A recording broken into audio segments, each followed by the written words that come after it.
उम्मीद करता हूँ आप सारे लोग ठीक होंगे।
जी, आप लोग बताएँ कल कितने लोगों ने वूकॉमर्स पे काम किए?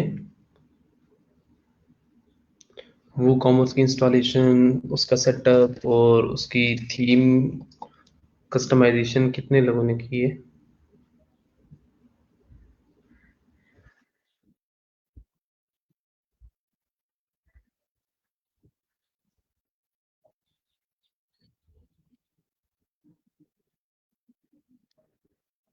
बताएँ जी, आज हमने वैसे पीएचपी का ज़्यादातर देखना है, लेकिन उससे पहले आप लोग बता दो कि वर्डप्रेस का आपने कितना किया है?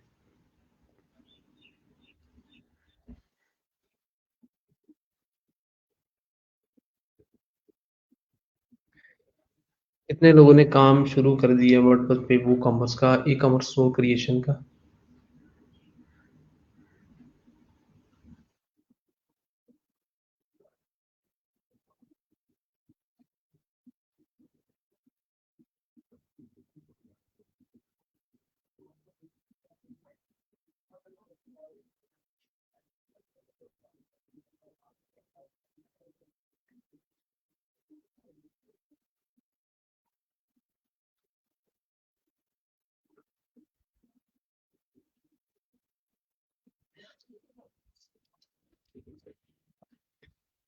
ठीक है जी, ज़बरदस्त। अच्छा, कितने लोगों ने अपनी साइट को अपलोड कर दिया है बाय द वे? जो मैंने कल क्रेडेंशियल्स आपसे शेयर किए थे सी पैनल के, कितने लोगों ने उस पे अपनी साइट को शिफ्ट की है? अगर आप लोगों ने अभी तक नहीं किया, तो आज ये काम लाज़मी करना है आपने और आप लोगों ने मुझे अपना जो लिंक है काम जो आपने काम किया होगा, उसका लिंक आपने मेरे से शेयर करना है, लाज़मी। और दूसरी एक अनाउंसमेंट है आप सबके लिए कि आप लोगों ने आज फीडबैक फॉर्म फिल करना है पोर्टल के ऊपर, ठीक है? इससे पहले आप गूगल फॉर्म पे फीडबैक फॉर्म फिल करते थे, लेकिन अब आपने फीडबैक फॉर्म फिल करना है अपने पोर्टल के ऊपर, ई-रोज़गार के पोर्टल के ऊपर, जहाँ से आपने अप्लाई किया था और जहाँ से सारा वो प्रोसेस आपका हुआ था। तो ई-रोज़गार की वेबसाइट पे आप जाओगे, तो वहाँ से अपने पोर्टल में लॉगिन करने के बाद, ठीक है, वहाँ पर एक बॉक्स सा शो हो रहा होगा पेज के सेंटर में, ठीक है? उस बॉक्स के लेफ्ट कॉर्नर में एक ग्रीन प्लस का साइन होगा, उस पे क्लिक करेंगे तो न्यू फीडबैक फॉर्म आपका ओपन हो जाएगा, ठीक है? तो आप खुद भी देख लीजिएगा, आप पोर्टल में लॉगिन करने के बाद पेज के सेंटर में एक बॉक्स आएगा, ठीक है? उस बॉक्स के लेफ्ट कॉर्नर पे ग्रीन प्लस का एक आइकॉन होगा, वहाँ से आपने फीडबैक फॉर्म फिल करना है, ठीक है? तो ये आप सारे लोग सुन लें, आपने फीडबैक फॉर्म जो है वो पोर्टल के ऊपर फिल करना है, इससे पहले जो गूगल फॉर्म पे आप फिल करते थे। ये काम हर वीकेंड पे होगा, ठीक है? इसलिए अ, आपको बार-बार ना बताना पड़े।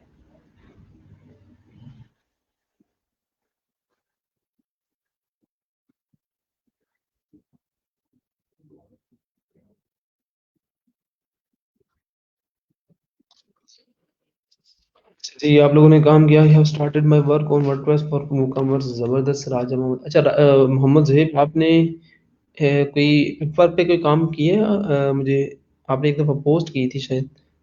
तो कोई प्रोजेक्ट कोई लोकल या वर्क या फाइवर के ऊपर आपने अगर कोई प्रोजेक्ट कंप्लीट किया है तो आपने उसकी डिटेल में से शेयर करनी है लाजमी। अच्छा जी एनम आपने भी किया काम ज़बरदस्त। अच्छा वो कॉमर्स की इंस्टॉलेशन हो गई है एंड 60 प्रोडक्ट्स भी, वाह क्या बात है जी मालिक इमरान, ज़बरदस्त। हाँ जी, आप थीम कस्टमाइज़ेशन कर लें आज, और इस वीकेंड तक एटलीस्ट आपका एक ये ई-कॉमर्स स्टोर एटलीस्ट एक कंप्लीट हो, ठीक है? उससे ज़्यादा आप जितनी मर्ज़ी कर लें, बहुत अच्छी बात होगी। तो कल वैसे भी आपका इस वीक का लास्ट लेक्चर होगा, तो अपना ज़रा टारगेट बना के रखें ताकि अच्छे से काम कर सकें आप। अच्छा, आज हमने देखना है पीएचपी के अंदर फंक्शंस को। फंक्शंस का क्या कॉन्सेप्ट है, उसके अलावा मैं आपको बताऊँगा स्कोप ऑफ अ वेरिएबल, कि वेरिएबल का स्कोप क्या होता है, और इसके अलावा सुपर ग्लोबल अरेज के बारे में आपको मैं बताऊँगा। ठीक है? तो ये 2-3 चीज़ें हैं, ठीक है? लेकिन उससे पहले मैं आपको वर्डप्रेस की 1-2 चीज़ें बता दूँगा। तो यही आज के लेक्चर में हमारा मेन टॉपिक होगा।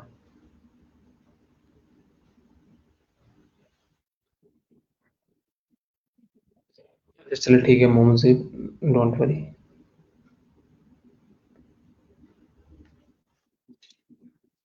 चलो ठीक है, फेसबुक यूज़र आपका जो भी नाम है, आपने आई आई थिंक जिया जवेरिया नाज है। तो आप लोगों ने ठीक है थीम कस्टमाइज़ेशन नहीं की थी, थीम कस्टमाइज़ेशन आप आज कर लें, ठीक है? और इश्यूज़ आपको आते हैं तो उससे घबराना बिल्कुल नहीं है आपने, ठीक है? ये कोई भी नई चीज़ आप अगर आप सीख रहे हो तो उसमें प्रॉब्लम्स आती हैं, आपको हर्डल्स आती हैं।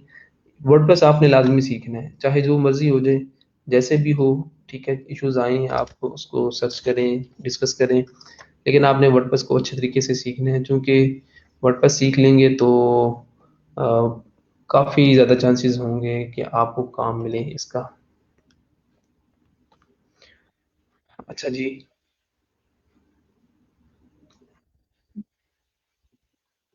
अटेंडेंस लगा लें, उसके बाद फिर लेक्चर स्टार्ट करते हैं। आप लोग अटेंडेंस लगा लें जी।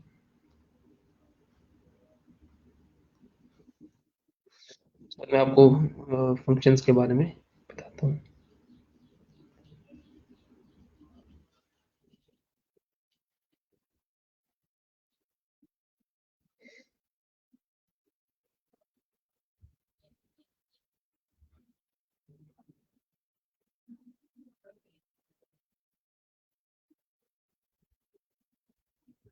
जिसने अटेंडेंस लगा ली है वो बता दे ताकि मैं लेक्चर जो है ना वो स्टार्ट कर सकूँ।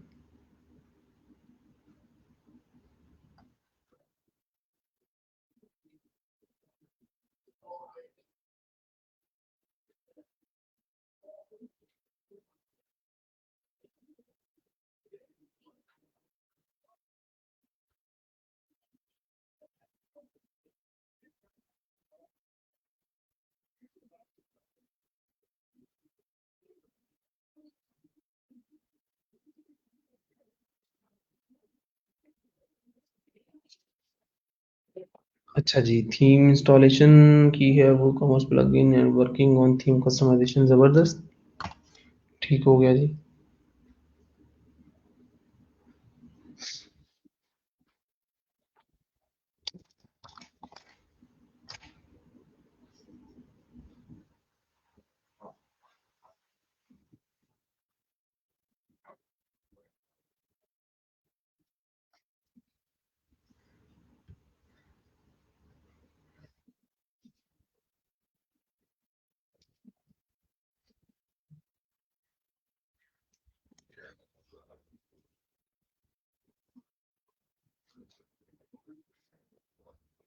चलिए ठीक हो गया।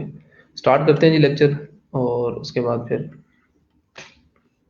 साथ में चीज़ें चलती रहेंगी।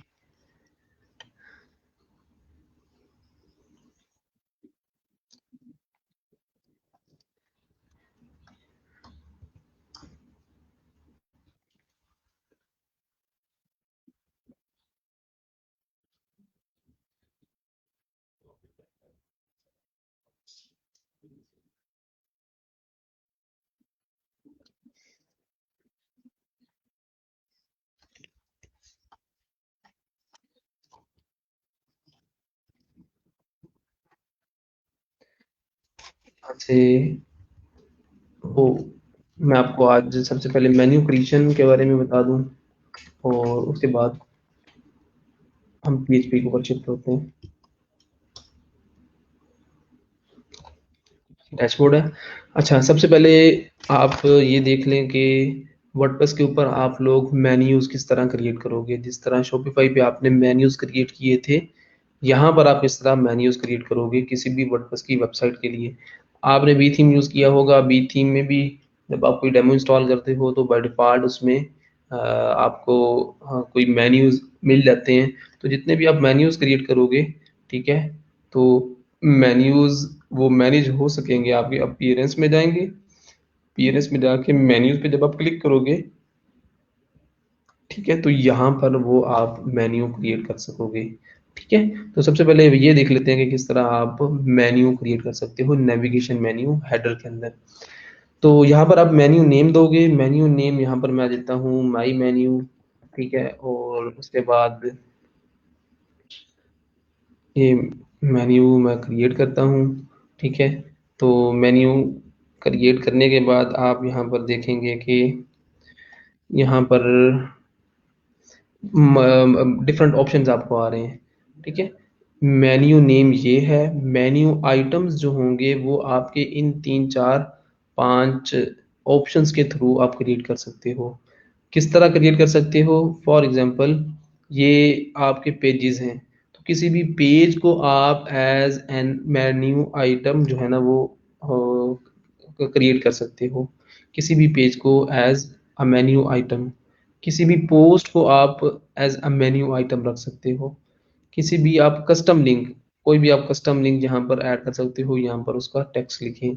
ठीक है, और यहाँ पर कैटेगरीज, ठीक है, कैटेगरीज का कॉन्सेप्ट है आपका पोस्ट के अंदर। ठीक है, तो आप यहाँ से कैटेगरीज को एज अ मेन्यू आइटम रख सकते हो। ठीक है, और यहाँ पर आपके पास वो कॉमर्स का ऑप्शन है। जितने भी ऑर्डर्स हैं, ठीक है, उनको आप एज ए मेन्यू आइटम रख सकते हो। और यहाँ पर डाउनलोड्स और मल्टीपल ऑप्शन है आपके पास। तो ये सारे वो ऑप्शन हैं जहाँ से आप कोई भी मेन्यू आइटम क्रिएट कर सकते हो। तो मैं यहाँ से सबसे पहले पेजेस में जाऊँगा। पेजेस में जाके फॉर एग्जांपल ये सैम्पल पेज, इसको मैं एज अ मेन्यू आइटम रखता हूँ। तो उसके बाद ऐड टू मेन्यू रखूँगा, तो आप यहाँ पर देखेंगे कि वो मेन्यू आइटम आपका डिस्प्ले हो रहा है। और उसके बाद एक मैं मेन्यू आइटम बनाता हूँ पोस्ट में से, हेलो वर्ल्ड, इसको एज अ मेन्यू आइटम। उसके बाद कस्टम लिंक, यहाँ पर मैं रखता हूँ लिंक ऐड कर देता हूँ कोई भी, फॉर एग्जांपल https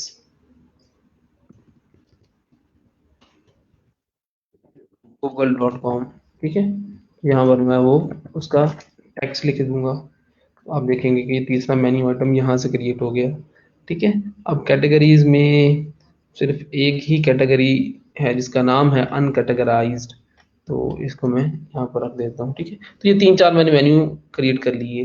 ठीक है, तो यहाँ पर वर्डप्रेस के अंदर जो मेन्यूज क्रिएशन का काम है वो एक्चुअली इन आप रिसोर्सेज के थ्रू क्रिएट करते हो। ठीक है, इन रिसोर्सेज के थ्रू, इन कंटेंट टाइप के थ्रू आप मेन्यूज को क्रिएट करते हो। ठीक है, तो यहाँ पर आपके वो मेन्यूज क्रिएट हो चुके हैं। अब यहाँ पर आप उसका लेबल जो है वो आप चेंज कर सकते हो। फॉर एग्जांपल यहाँ पर मैं अ, इसका पेज रखता हूँ, मेन्यू आइटम रखता हूँ पेजेस के नाम से। ठीक है, तो यहाँ पर आप कुछ भी चेंज कर लो, उसका लेबल चेंज कर लो, लेकिन वो लिंक किससे होगा? वो लिंक होगा सैंपल पेज के साथ। हेलो वर्ल्ड है, हेलो वर्ल्ड की जगह मैं यहाँ पर पोस्ट जो है ना वो लिख देता हूँ, पोस्ट। ठीक है, तो वो लिंक किससे होगा? वो हेलो वर्ल्ड पोस्ट से ही होगा। यहाँ पर ये गूगल है, यहाँ पर आपने जो भी टाइटल रखना है वो आप रख सकते हो। ठीक है, ये अनकैटेगराइज्ड है, तो अनकैटेगराइज की जगह में कैटेगरीज। ठीक है, जितने मर्जी आप मेन्यू आइटम्स क्रिएट करो। तो उसके बाद क्या होगा कि ये मेन्यू आइटम्स आपने ऐड कर दिए इस मेन्यू के अंदर। मेन्यूज क्रिएट तो हो गए, लेकिन यहाँ पर आपने सेटिंग्स में बताना है कि ये जो मेन्यू आइटम्स हैं, ये मेन्यूज़ जो हैं वो कहाँ-कहाँ पर डिस्प्ले होंगे, ठीक है? तो कहाँ-कहाँ पर डिस्प्ले होंगे, सबसे पहला ऑप्शन है automatically add new top level pages to this menu, ठीक है? ये अगर आप चेक इन कर दोगे, तो फिर क्या होगा, ऑटो ऐड पेजेस, अगर आप एक और नया पेज बनाते हो, तो ऑटोमेटिकली आपके मेन्यूज़ के अंदर ऐड हो जाएगा, ठीक है? और उसके बाद ये ऑब्वियसली आप ऐसा नहीं चाहोगे, अगर आपके 10 पेजेस हैं तो ऑटोमेटिकली मेन्यू आइटम्स में वो 10 पेजेस आ जाएंगे, ठीक है? अगर आप करना चाहो तो आप यहाँ से वो क्लिक कर सकते हो, चेक इन कर सकते हो।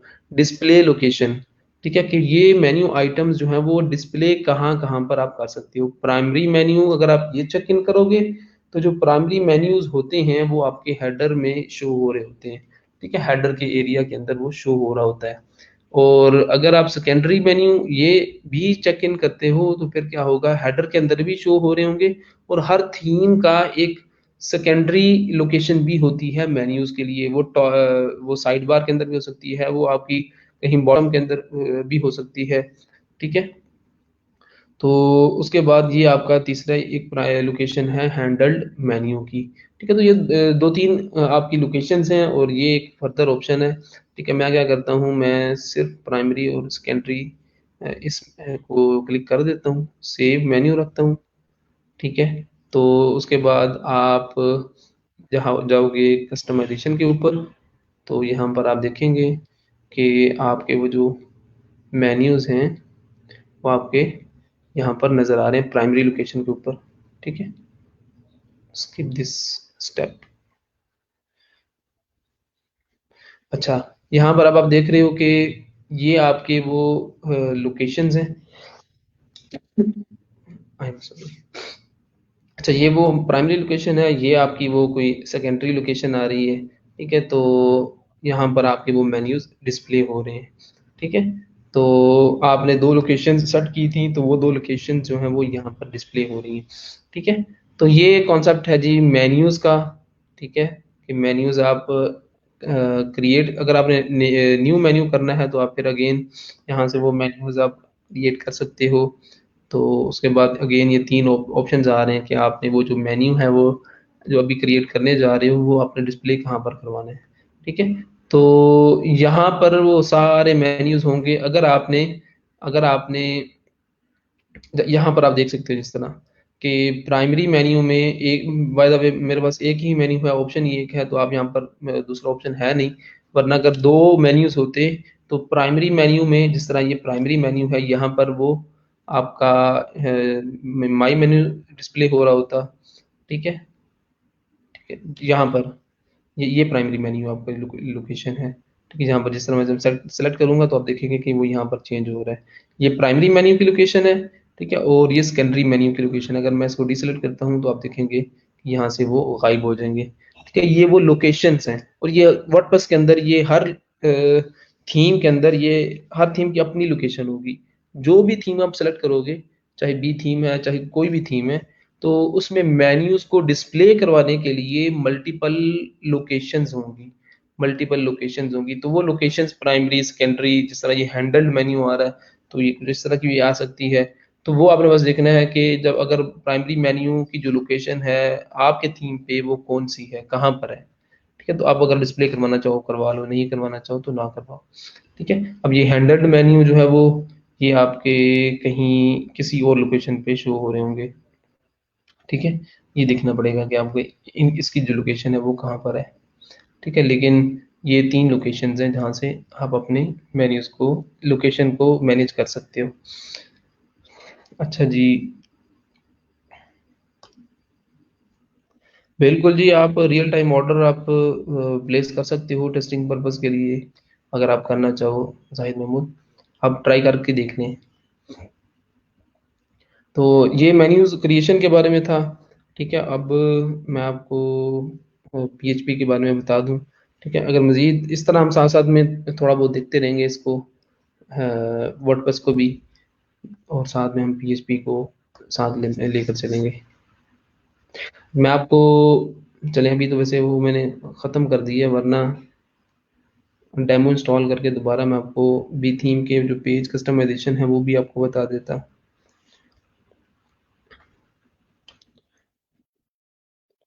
यहाँ थीम्स के अंदर अगर इसको मैं एक्टिवेट करूँ तो इसमें ये प्री बिल्ड वेबसाइट्स में जाके फिर मुझे वो प्लगइन इंस्टॉल करना पड़ेगा दोबारा से और एक्टिवेट कर दें इसको, स्लाइडर रेवोल्यूशन को भी एक्टिवेट कर दें।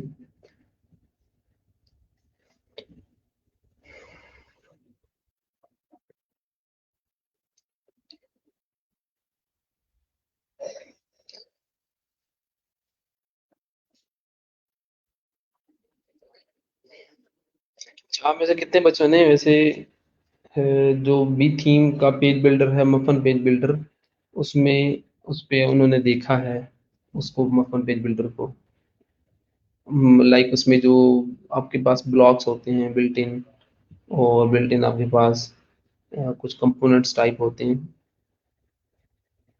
चलिए इसमें दोबारा ज़रा रीलोड कर दूँ, इंस्टॉल एंड देन नेक्स्ट, और उसके बाद यहाँ से मैं चलिए ये वाला टेम्पलेट इंस्टॉल कर दूँ, कुछ पेजेस आ जाएंगे और उसके बाद मैं आपको एक दो चीज़ें बताऊंगा इसकी और मज़ीद, फिर हम पीएचपी की तरफ शिफ्ट हो जाएंगे।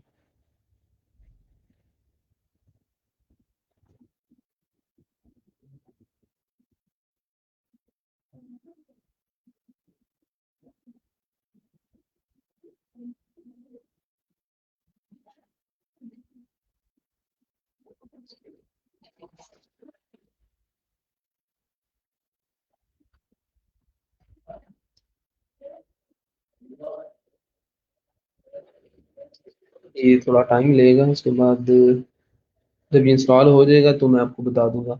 अच्छा, कोशिश करें कि एक प्लगइन है बड़ा फेमस, एक पेज बिल्डर है, एलिमेंटर। ठीक है, तो एलिमेंटर जो है वो आप इंस्टॉल करो। ये पेज बिल्डर है, बड़ा ज़बरदस्त है, वर्डप्रेस का फेमस पेज बिल्डर। ठीक है, इस पे आप काम करना शुरू कर दो अपने एंड पे। ठीक है, ये बड़ा सिंपल और ड्रैग एंड ड्रॉप इन्वायरमेंट के अंदर रह के आप इसको, इस पे पेज बना सकते हो, किसी भी तरह का पेज बना सकते हो पेज बिल्डर के थ्रू। ये काफ़ी फेमस है, इसका ये है भी, इसका फ्री वर्जन भी है, पेड वर्जन भी है। फ्री वर्जन के अंदर भी आपके पास इतने कंपोनेंट्स होंगे कि आप उनको यूज़ करके आप अपनी कोई भी पेज बना सकते हो। यहाँ से आपको मैं वो डेमो दिखा देता हूँ कि एलिमेंटर है प्लगइन। ये सारे वो कंपोनेंट्स हैं जहाँ पर आप, ये आपको नजर आ रहे हैं लेफ्ट पैनल पे। ठीक है, तो आप ड्रैग एंड ड्रॉप करके सिंपली आप अपना पेज जो है वो बिल्ड कर सकते हो। ठीक है, बड़ा इजी टू यूज है। और कस्टमाइजेशन जिस तरह शॉपिफाई में आपने डिफरेंट सेक्शंस की, यहाँ पर भी मल्टीपल सेक्शंस हैं, तो सेक्शन से मिलके आपका पूरा एक पेज बन जाएगा। उस पेज को आप जहाँ भी डिस्प्ले करवाना चाहो वो करवा सकते हो आप। ठीक है, तो ये प्लगइन लाजमी ट्राई कीजिएगा। तो यहाँ पर तब तक इंस्टॉलेशन हमारी हो चुकी है। चलो ठीक है, अब मैं पेजेस में जाता हूँ। पेजेस में जाके देखते हैं कि ये वो सारे पेजेस आपके ऐड हो चुके हैं। ठीक है, और ये आपका होम पेज है। ठीक है, अब मैं यहाँ से आपको कुछ बी थीम के ऑप्शंस के बारे में बता दूं, अगर आपने खुद से इसको नहीं देखा हुआ। ठीक है, तो इसमें ये बी थीम के ऑप्शंस, और इसमें इसके जो पेजेस हैं, उन पेजेस को कस्टमाइज करना, लाइक एडिट,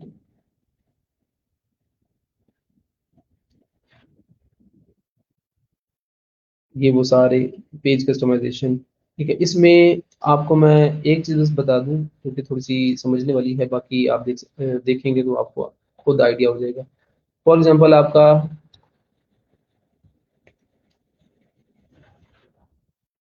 ये आपका पेज है होम पेज। ठीक है, जिसमें ये अभी स्लाइडर का इशू आ रहा है, स्लाइडर वो आप लगा सकते हैं।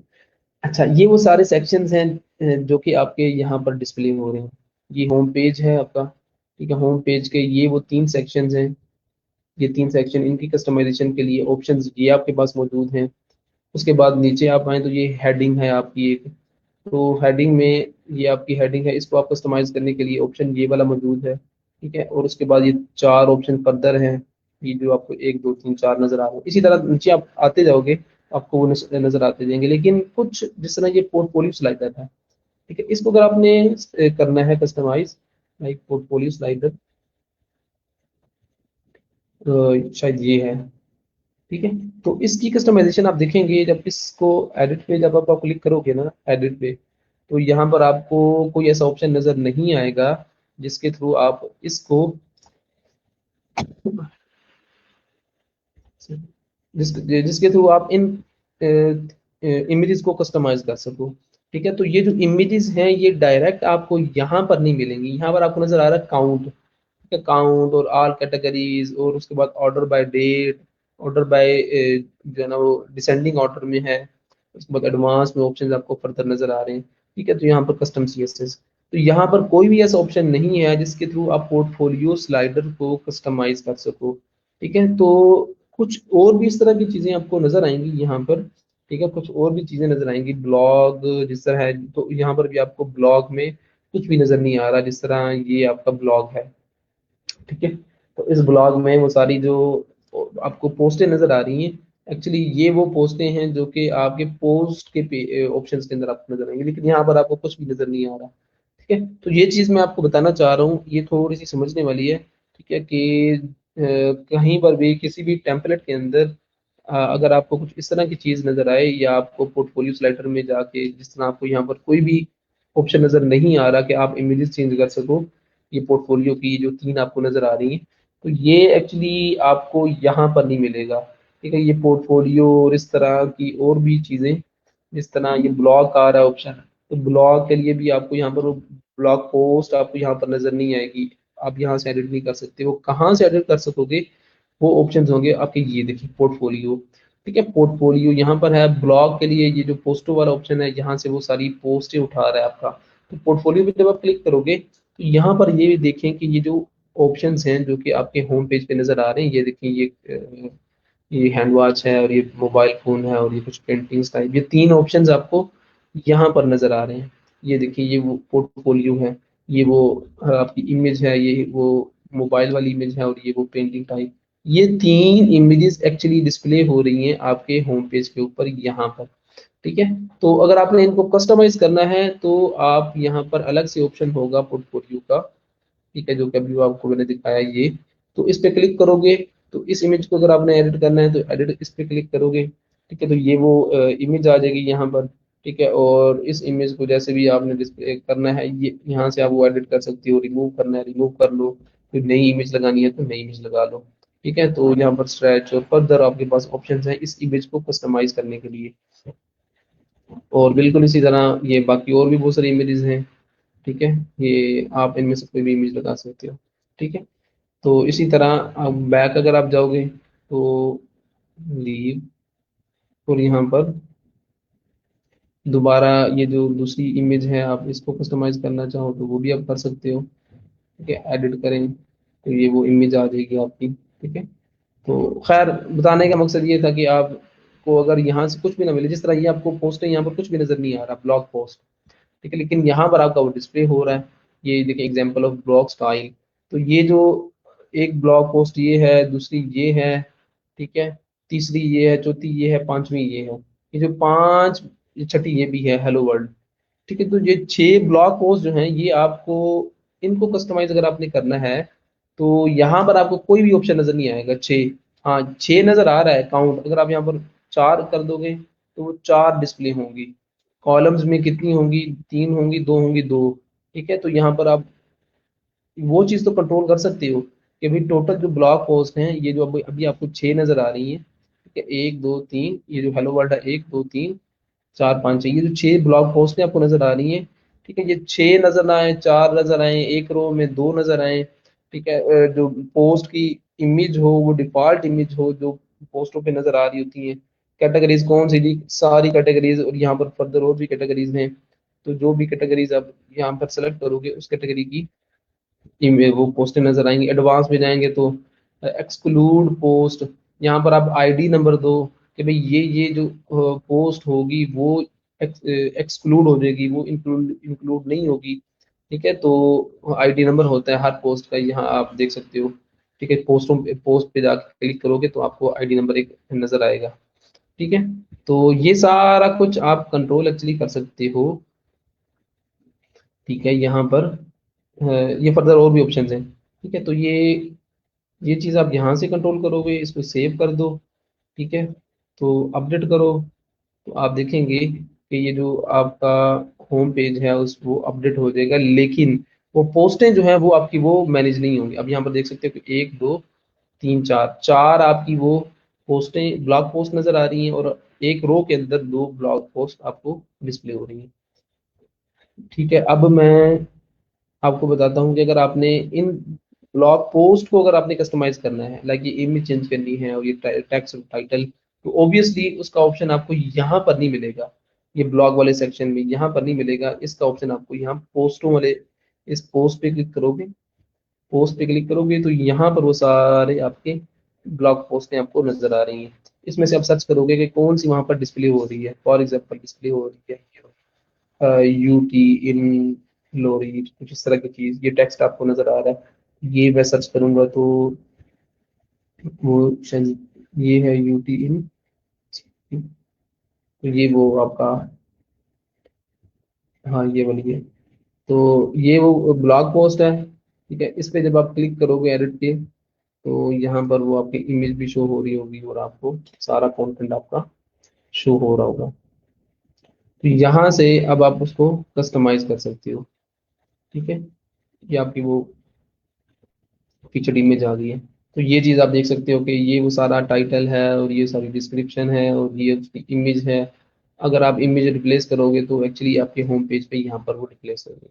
तो इस तरह के किसी भी पेज के ऊपर, किसी भी ब्लॉग पेज है, पोर्टफोलियो है, अबाउट जो भी, किसी भी थीम पे, किसी भी टेम्पलेट पे, किसी भी सेक्शन के अंदर अगर कुछ इस तरह की चीज आपको नजर आए जिसमें आपको उसके कस्टमाइजेशन के ऑप्शंस ना मिल रहे हो, तो आप क्या करो, आप यहाँ पर डैशबोर्ड में जाओ और यहाँ पर उसको सर्च करो। ठीक है, जिस तरह ये स्लाइड्स के नाम से एक ऑप्शन है, ये टेस्टिमोनियल्स। ठीक है, टेस्टिमोनियल्स ये वाला सेक्शन भी कहीं आप यूज कर सकते हो। ठीक है, और उसके अलावा ये ऑफर्स और पोर्टफोलियो, ये बहुत सारे ऑप्शंस हैं। ठीक है, तो यहाँ से आप क्या करोगे, वो चीज़ें कस्टमाइज कर लोगे। ठीक है, और बाकी आई होप कि आपने ये चीज़ देखी ही होगी वर्डप्रेस के अंदर, कि अगर आपने कोई नया पेज बनाना है, फॉर एग्जांपल नया पेज बनाना है आपने, तो उसमें आप उसका ये नाम रख लो जी, लाइक सर्विसेज का।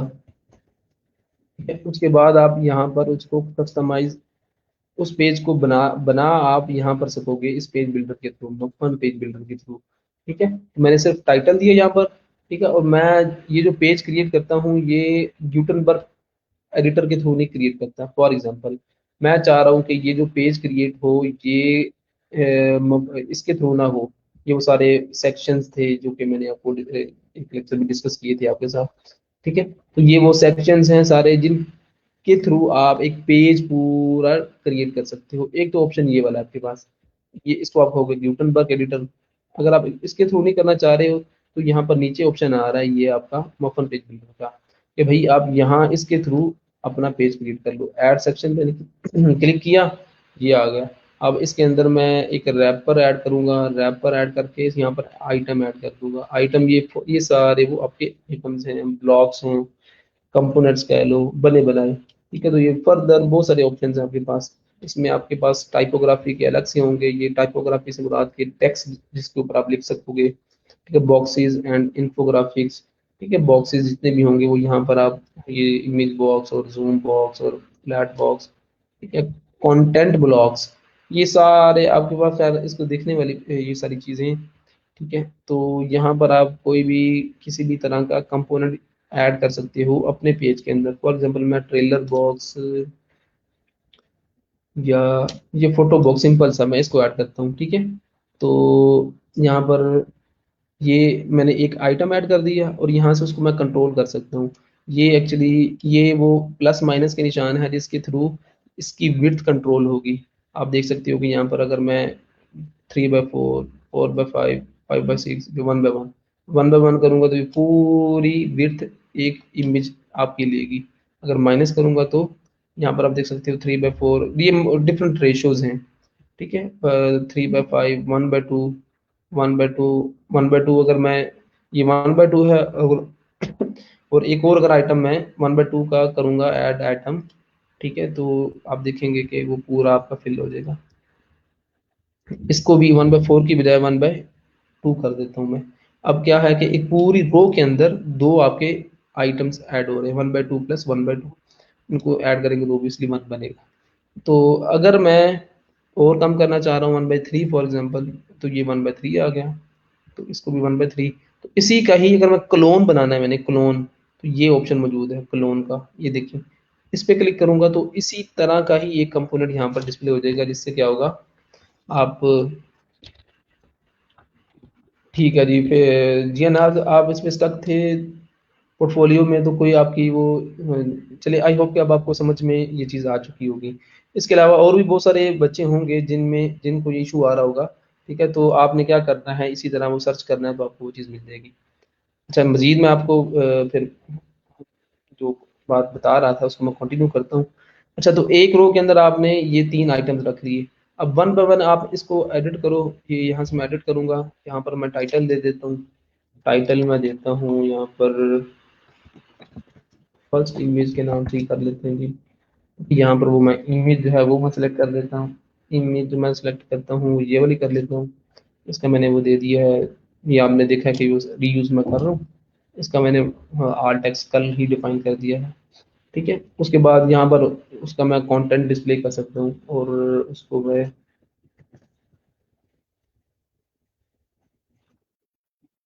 यहाँ से एक डमी कंटेंट उठाता हूँ,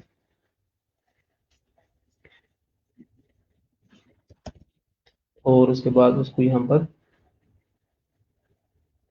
डिस्प्ले कर दूंगा।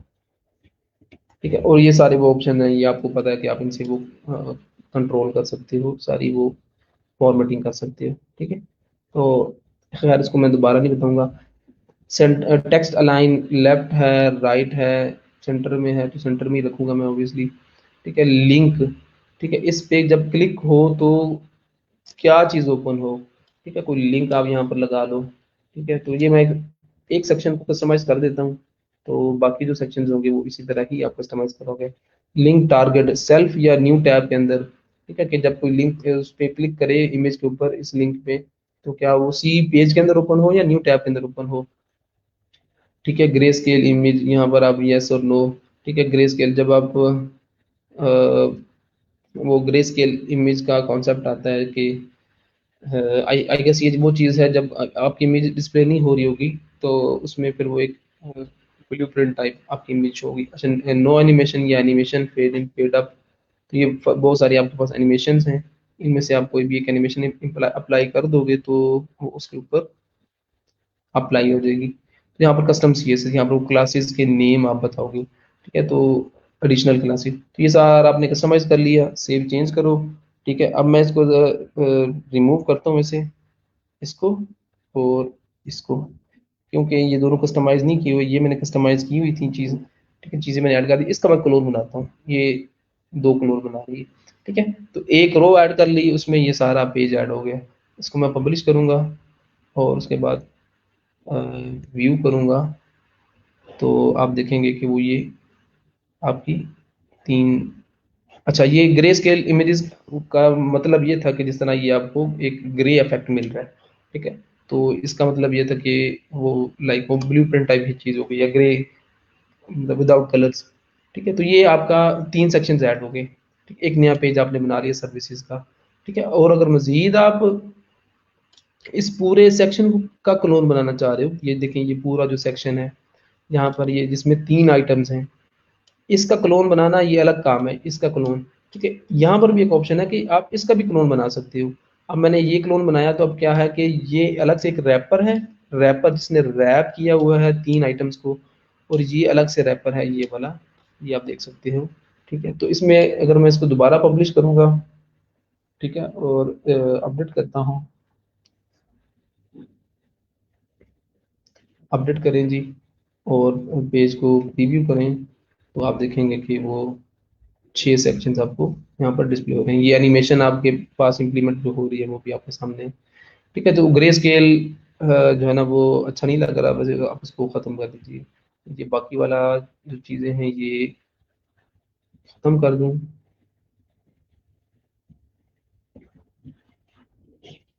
अच्छा, ये जो भी पेज होगा, जो भी पेज होगा, अगर आप उसको एडिट करना चाह रहे हो तो यहाँ पर से डायरेक्ट भी कर सकते हो। ये वो फर्दर डायरेक्ट ऑप्शन है, यहाँ से आप new page, post, media file, order, product add कर सकते हो। ये वो सारे ऑप्शंस हैं जहाँ से क्रिएशन वाले काम आप करोगे। ठीक है, ये आप आई होप आपको पता होगा, ये वो कमेंट और ये सारी वो अपडेट्स हैं, ये इसको मैंने खैर डिस्कस किया भी था।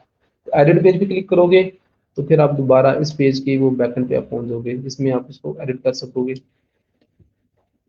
ठीक है, अब फर्दर अगर आपने कोई और लाइक कोई आपने रैपर ऐड करना है तो आप ये आपके पास सेक्शन मौजूद है। अब आपने वो डिवीजन जेन में रखनी है, ये वो बॉक्सेस की, ये वो पेरेंट बॉक्स है, सबका पेरेंट बॉक्स, जहाँ पर वो आपके फर्दर दो चाइल्ड्स हैं, ये एक और ये दूसरा, और हर बॉक्स के अंदर फर्दर ये 3 आइटम्स हैं। और आइटम्स मैंने ये सेम रखे हुए हैं। अगर मैं यहाँ से नया रैपर ऐड करूंगा तो आप देखेंगे कि एक दो, ये नीचे वो तीसरा रैपर ऐड हो चुका है। तो यहाँ पर अगर मैं कोई और सेक्शन ऐड करना चाहूँ तो वो मैं करूँगा, तो बहुत सारे खैर सेक्शन तो बहुत सारे। ठीक है, टाइपोग्राफी लाइक ये बटन। ठीक है, तो ये 4 बटन टाइप अगर मैं खुद बनाता हूँ, इसको एडिट करते हैं, देखते हैं कि है क्या। टाइटल, और टाइटल में यहाँ पर फीचर्ड, फीचर्ड प्रोडक्ट के नाम से रख लो। ठीक है, और इसको लिंक जो है वो आप कर दो इसके साथ। और ये फर्दर ये टारगेट, और ये हम यहाँ पर वो सारे आइकॉन, आप आइकॉन यूज कर लो जी, ये वाला। ठीक है, कलर, बैकग्राउंड कलर आप रख दो लाइक रेड।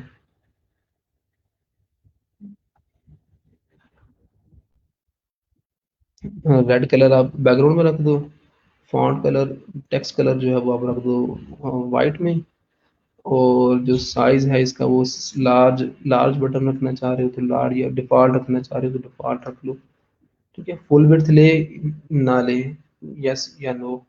ठीक है, तो उसके बाद ये एडिशनल CSS क्लासेस और ये रिलेशन और ये फर्दर ऑप्शन आपको नजर आ रहे हैं। खैर बहुत सारे ऑप्शन है, ये आप देखिएगा। तो इसका भी 1/3, और मैं 2 कलर बना लेता हूँ। तो देखते हैं कि इसका जो प्रीव्यू मिलता है वो किस तरह का मिलता है। खैर इसके जो कंपोनेंट्स हैं वो देखने वाले हैं। ठीक है, जो भी कंपोनेंट्स होंगे वो देखिएगा। ये वो 3 बटन्स आ गए हैं। ठीक है, सुबह वो मैं क्लिक करूंगा तो लॉरमिज्म की वेबसाइट इसको ओपन कर रहा है। ठीक है, तो खैर ये वो अलग से कंपोनेंट है। तो आप और कोई अगर आइटम ऐड करना चाहो, बेशुमार आपके पास मौजूद है, ट्राई कीजिएगा। जैसे ये टैब्स के नाम से है। ठीक है, तो ये जो टैब्स की फॉर्म में अगर आप चीज़ें रखना चाह रहे हो तो वो आप रख लो। उसको कस्टमाइज करने के ऑप्शन अलग से मौजूद होंगे। ठीक है, मैन फॉर एग्जांपल, और यहाँ पर ये फर्दर ऑप्शन है। यहाँ यहाँ पर टाइटल आप रख लो मैन, और यहाँ पर वो लाइक डिस्क्रिप्शन टाइप। ठीक है, हॉरिजेंटल या वर्टिकल या सेंटर्ड, खैर ये देखना पड़ेगा, ये यूज़ मैंने भी नहीं किया हुआ। ठीक है, तो मैन, वुमेन, और यहाँ पर किड्स कर लेते हैं। बताने का मकसद सिर्फ इतना है कि इसके बेशुमार कंपोनेंट्स मौजूद हैं। तो उन कंपोनेंट्स को यूज़ करना आपको आना चाहिए। अब मैं उन कंपोनेंट्स को यूज़ करके मैं पेज बिल्ड कर रहा हूँ, और ये जो पेज बिल्डर है इसका नाम क्या है वैसे? इस पेज बिल्डर का नाम क्या है, बताएं ज़रा। इसको मैं अपडेट करूँ और प्रीव्यू करूँ तो वो 3 टैब्स नीचे वो ऐड हो चुके होंगे। मैन वाला हुआ है बाय द वे, और दूसरा वुमेन वाला वो ऐड नहीं हुआ।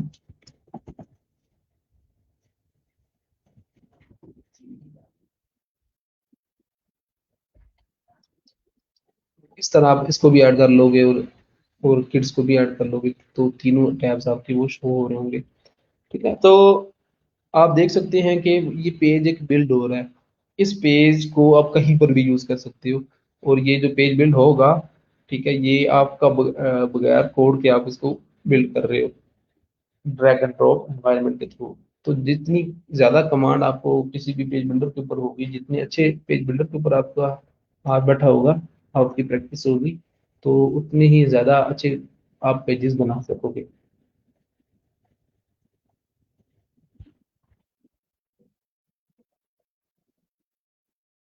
टाइम ले रहे हैं।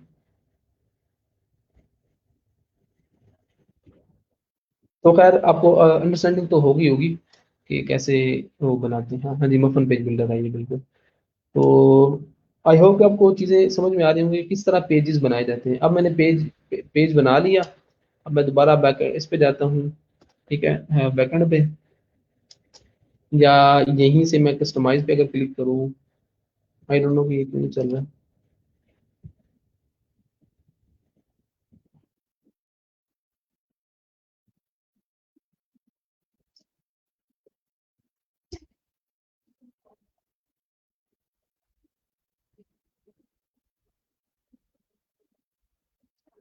तो इन पेज, ये जो पेज मैंने बनाया है सर्विसेज का, ठीक है, इस पेज को आप होम पेज के ऊपर लगाना चाहो तो कैसे लगाओगे? इसको एज अ होम पेज अगर आपने बनाना है तो आप कैसे बनाओगे? चलिए आप ही बता दें यहाँ कमेंट बॉक्स के अंदर।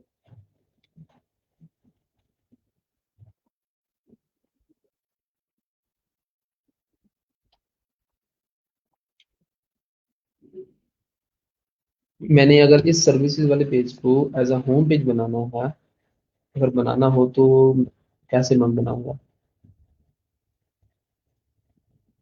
इसको क्या होगा भाई? लोकल लोग जवाब देंगे लगता है।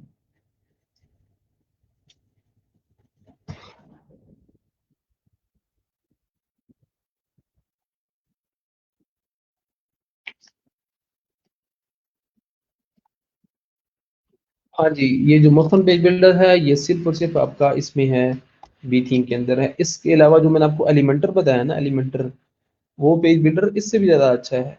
उससे भी ज़्यादा एडवांस कंपोनेंट्स हैं और इजी टू यूज है आपका एलिमेंटर को पे काम करना। ठीक है, तो आई विल हाईली रिकमेंड कि आप लोग उस पर प्रैक्टिस करो। आप खैर मिलती जुलती हैं सारी चीज़ें, जिस तरह यहाँ पर भी कंपोनेंट्स आपको मिल रहे हैं ना, डिफरेंट कंपोनेंट्स मिल रहे हैं, वहां पर भी आपको डिफरेंट कंपोनेंट्स मिलेंगे। तो उन कंपोनेंट्स पे आप, उसके कंपोनेंट्स अलग होंगे, इसके कंपोनेंट्स अलग है, जनरल कॉन्सेप्ट सेम है।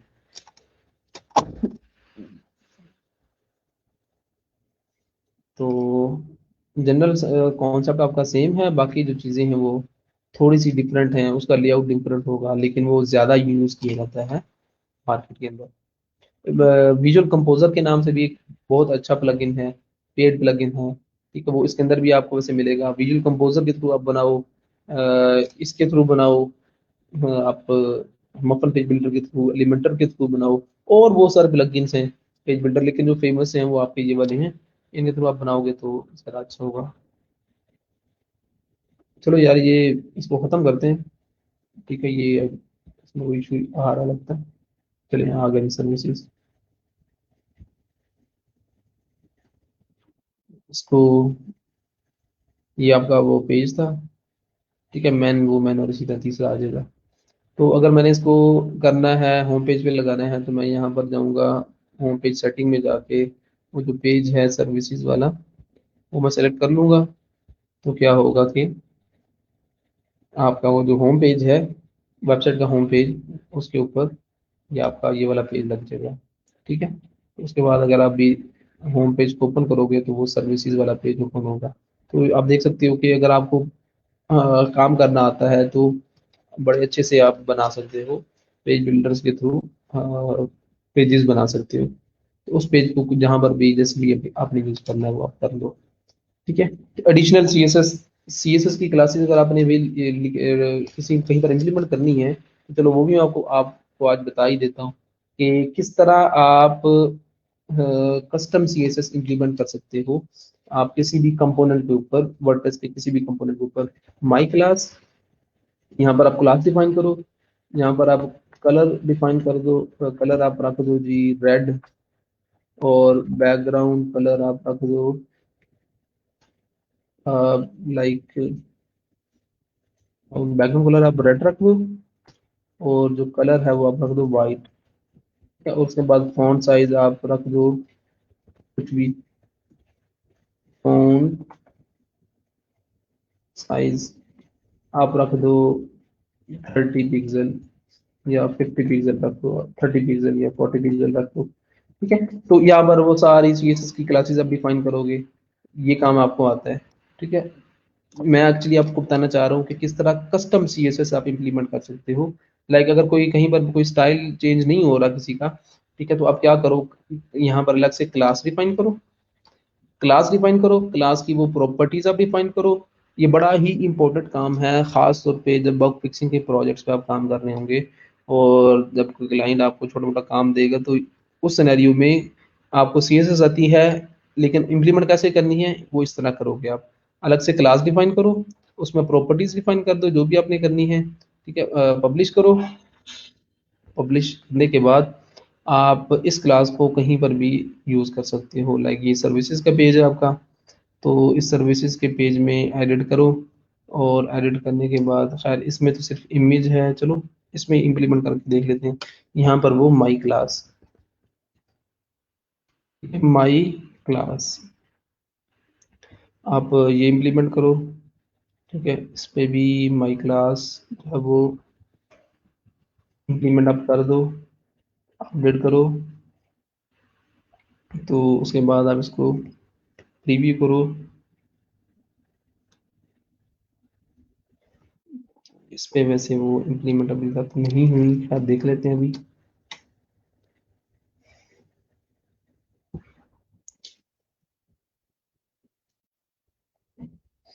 क्लास नेम, ठीक है, वो हमने यहाँ पर माई क्लास रख दिया है। और अगर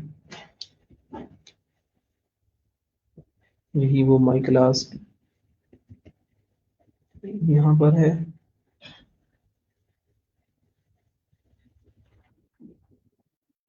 सॉरी यहाँ पर डॉट डॉट डॉट ने डिफाइन किया है। ठीक है, तो यहाँ पर ऑब्वियसली जब क्लास डिफाइन करोगे आप, तो यहाँ पर डॉट के साथ आप रखोगे उसको। ठीक है, तो ये वो इसको मैं पब्लिश करता हूँ। उसके बाद यहाँ पर इसको दोबारा अपडेट करें। यहाँ पर अब आपने देखा कि वो आपके इन दोनों सेक्शंस के ऊपर वो क्लास जो है वो इम्प्लीमेंट हो चुकी है। ठीक है, तो इस तरह आप कस्टम कोड जितना लिखना चाहो लिख सकते हो। वो जगह कहाँ पर है, वही जगह ये है। अब ऑब्वियसली ये अच्छा तो नहीं लग रहा, खैर, लेकिन आपको बताना मकसद था कि CSS की प्रॉपर्टीज किस तरह इम्प्लीमेंट आप कर सकते हो। यहाँ पर आप इसका फॉन्ट साइज वैसे रखिए 20, और फॉन्ट फैमिली, फॉन्ट वेट, जो कुछ भी आपने डिफाइन करना है वो आप यहाँ पर डिफाइन कर सकते हो। ठीक है, तो ब्राउन, इसको अब पब्लिश करें, और इसको दोबारा देखें करें, तो आप देखेंगे कि वो अब अच्छा लग रहा है आपका वो बैकग्राउंड कलर और सारा आपका। ठीक है, तो इस तरह आप किसी भी सेक्शन के ऊपर आप कस्टम कोड CSS का इम्प्लीमेंट कर सकते हो। ये बड़ी इंपॉर्टेंट चीज़ थी बताने वाली, तो इसको जहन में रखिएगा। ठीक है, मैं दोबारा आपको बता देता हूँ कि किस तरह। ये फॉर एग्जाम्पल आपका डैशबोर्ड है। ठीक है, आपने अगर कोई कस्टम CSS इम्प्लीमेंट करनी है, तो एक तो ऑप्शन है कि आप वहां से जाके, एक ऑप्शन था कि आप क्या करो, कस्टम CSS कस्टम CSS लिखनी है आपने, आप जाओ अपीयरेंस में, कस्टमाइज पे क्लिक करो। यहाँ पर वो एडिशनल CSS के नाम से ऑप्शन मौजूद है, यहाँ पर वो CSS की क्लासेस डिफाइन करो। इसको मैं यहाँ से कॉपी करता हूँ। एक तो ये ऑप्शन है कि यहाँ पर क्लासेस डिफाइन करो, और उस क्लास को जहाँ पर यूज करना चाहो आप कर लो। जहाँ पर ऑप्शन आएगा ना कि एडिशनल CSS, ठीक है, वहाँ पर वो चीज़ आप ऐड कर दो। ठीक है, फॉर एग्जांपल मैं अबाउट के पेज में जाके या ब्लॉग ब्लॉग के पेज में जाता हूँ, तो यहाँ पर जो भी ब्लॉग का पेज जो है ना वो बना हुआ है, बल्कि नहीं बना हुआ। ठीक है, तो यहाँ पर मैं अगर इसके थ्रू गुटनबर्ग एडिटर के थ्रू बनाता हूँ, तो यहाँ पर पैराग्राफ आ रहा है, तो पैराग्राफ में एडवांस के अंदर यहाँ पर वो एडिशनल CSS की क्लास आ रही है। ठीक है, तो जहां पर CSS की क्लास लिखने का ऑप्शन आए, तो आप वो क्लास जो कि आपने यहाँ पर डिफाइन की हुई है, आप उसका नेम कॉपी करो और उसको यहाँ पर लिख दो। ठीक है, अब क्या होगा, अब यहाँ पर जो भी आप लिखेंगे, ठीक है, जो भी आप लिखोगे, ठीक है, उस टेक्स्ट के ऊपर, ठीक है, वो आपकी जो CSS की क्लास है वो आपकी इंप्लीमेंट हो जाएगी। अपडेट करो और देखो तो आपको वो रिजल्ट मिलेगा। एक तो ये ऑप्शन है, ठीक है।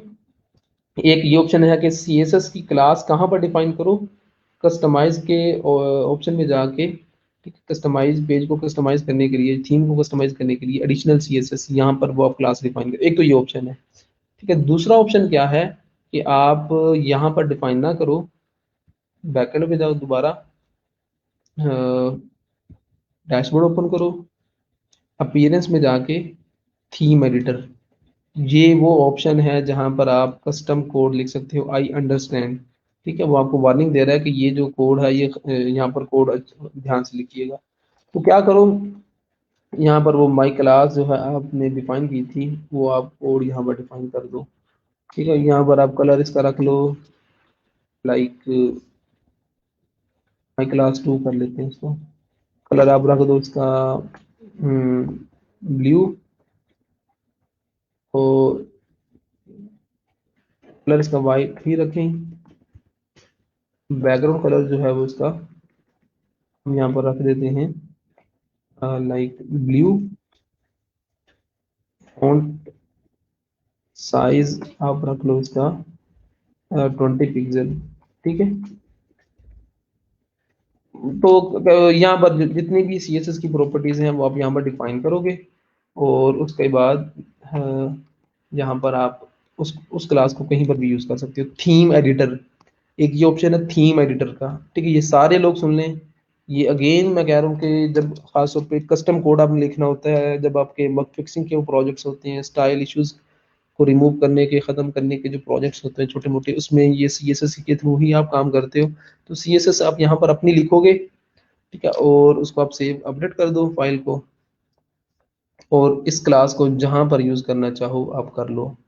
फॉर एग्जांपल मैं पेजेस में जाके इस क्लास को यूज करता हूँ, अगेन उस सर्विसेज के ऊपर ही, सर्विसेज वाला जो पेज था, ठीक है, उसमें पहले दो कंपोनेंट्स के ऊपर वो पहली वाली क्लास इंप्लीमेंट की थी, और यहाँ पर मैं क्या करता हूँ, माई क्लास 2, सेव चेंजेस करो, अपडेट और प्रीव्यू, आप देखेंगे कि आपको वो भी प्रीव्यू यहाँ पर मिलेगा। ठीक है, तो ये दो ऑप्शंस हैं। कौन कौन से ऑप्शन हैं जी बताएं। ये अच्छा, ठीक है जी, जी अनाज, अगर आपने ट्राई की थी तो जबरदस्त।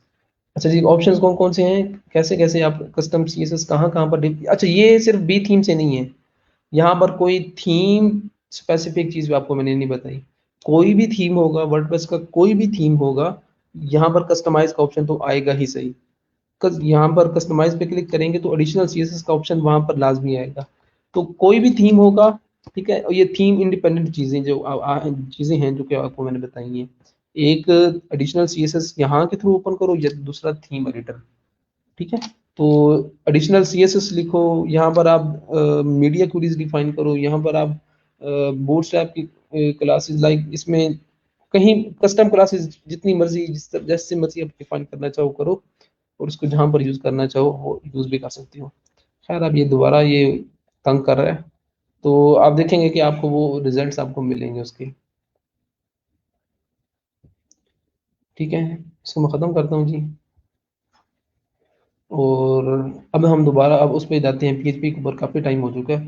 तो आज मैंने आपको कुछ बेसिक्स बताई मज़ीद इसकी वर्डप्रेस की, इसको अपना ट्राई करना है लाजमी।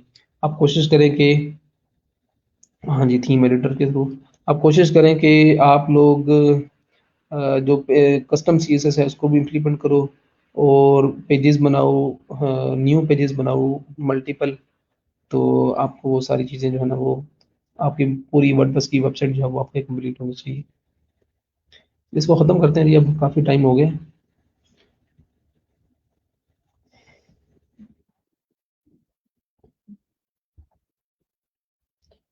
आते हैं उसके ऊपर, PHP के ऊपर।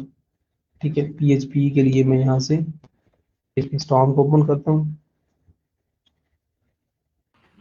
PHP Storm, तो थीम एडिटर एडिशनल सीएसएस, ठीक हो गया, ज़बरदस्त। यहाँ पर वर्क प्लेस और इंडेक्स डॉट PHP, ठीक है। यहाँ पर PHP आ गया। यहाँ पर अब मैं आपको कॉन्सेप्ट देता हूँ फंक्शंस का। कितने बच्चों को फंक्शंस का इससे पहले आइडिया नहीं है, किसी भी प्रोग्रामिंग लैंग्वेज का? फंक्शंस का कॉन्सेप्ट प्रोग्रामिंग लैंग्वेजेस के अंदर बड़ा कॉमन है और बड़ा यूज़ किया जाता है। ना सिर्फ आपका वो प्रोसीजरल लैंग्वेजेस के अंदर या प्रोसीजरल वे में या कोर आपके फंडामेंटल कॉन्सेप्ट्स के अंदर, बल्कि आपकी ओ के अंदर, ऑब्जेक्ट ओरिएंटेड प्रोग्रामिंग के अंदर यूज़ है आपके फंक्शंस का। तो फंक्शंस का कॉन्सेप्ट एक्चुअली क्या है प्रोग्रामिंग लैंग्वेजेस के अंदर, आप मुझे बताओ। फंक्शंस को किस पर्पस के लिए यूज़ किया जाता है प्रोग्रामिंग फंडामेंटल के अंदर, बताएं ज़रा जी।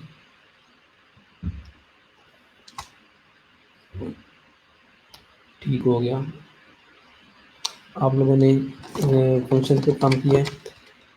बताएं जी। अब ऑलमोस्ट जो प्रोग्रामिंग फंडामेंटल के कॉन्सेप्ट्स हैं वो ख़त्म होने वाले हैं।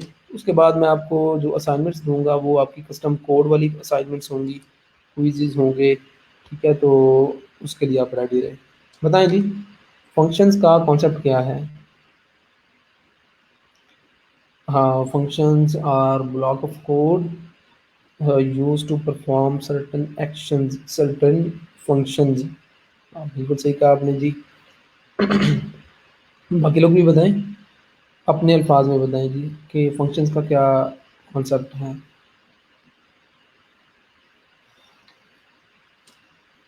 फंक्शंस को क्यों यूज़ किया जाता है? फंक्शंस अगर ना होते, फंक्शंस का कॉन्सेप्ट ना होता, फिर क्या होता? क्या प्रॉब्लम्स हमें फेस करना पड़ती?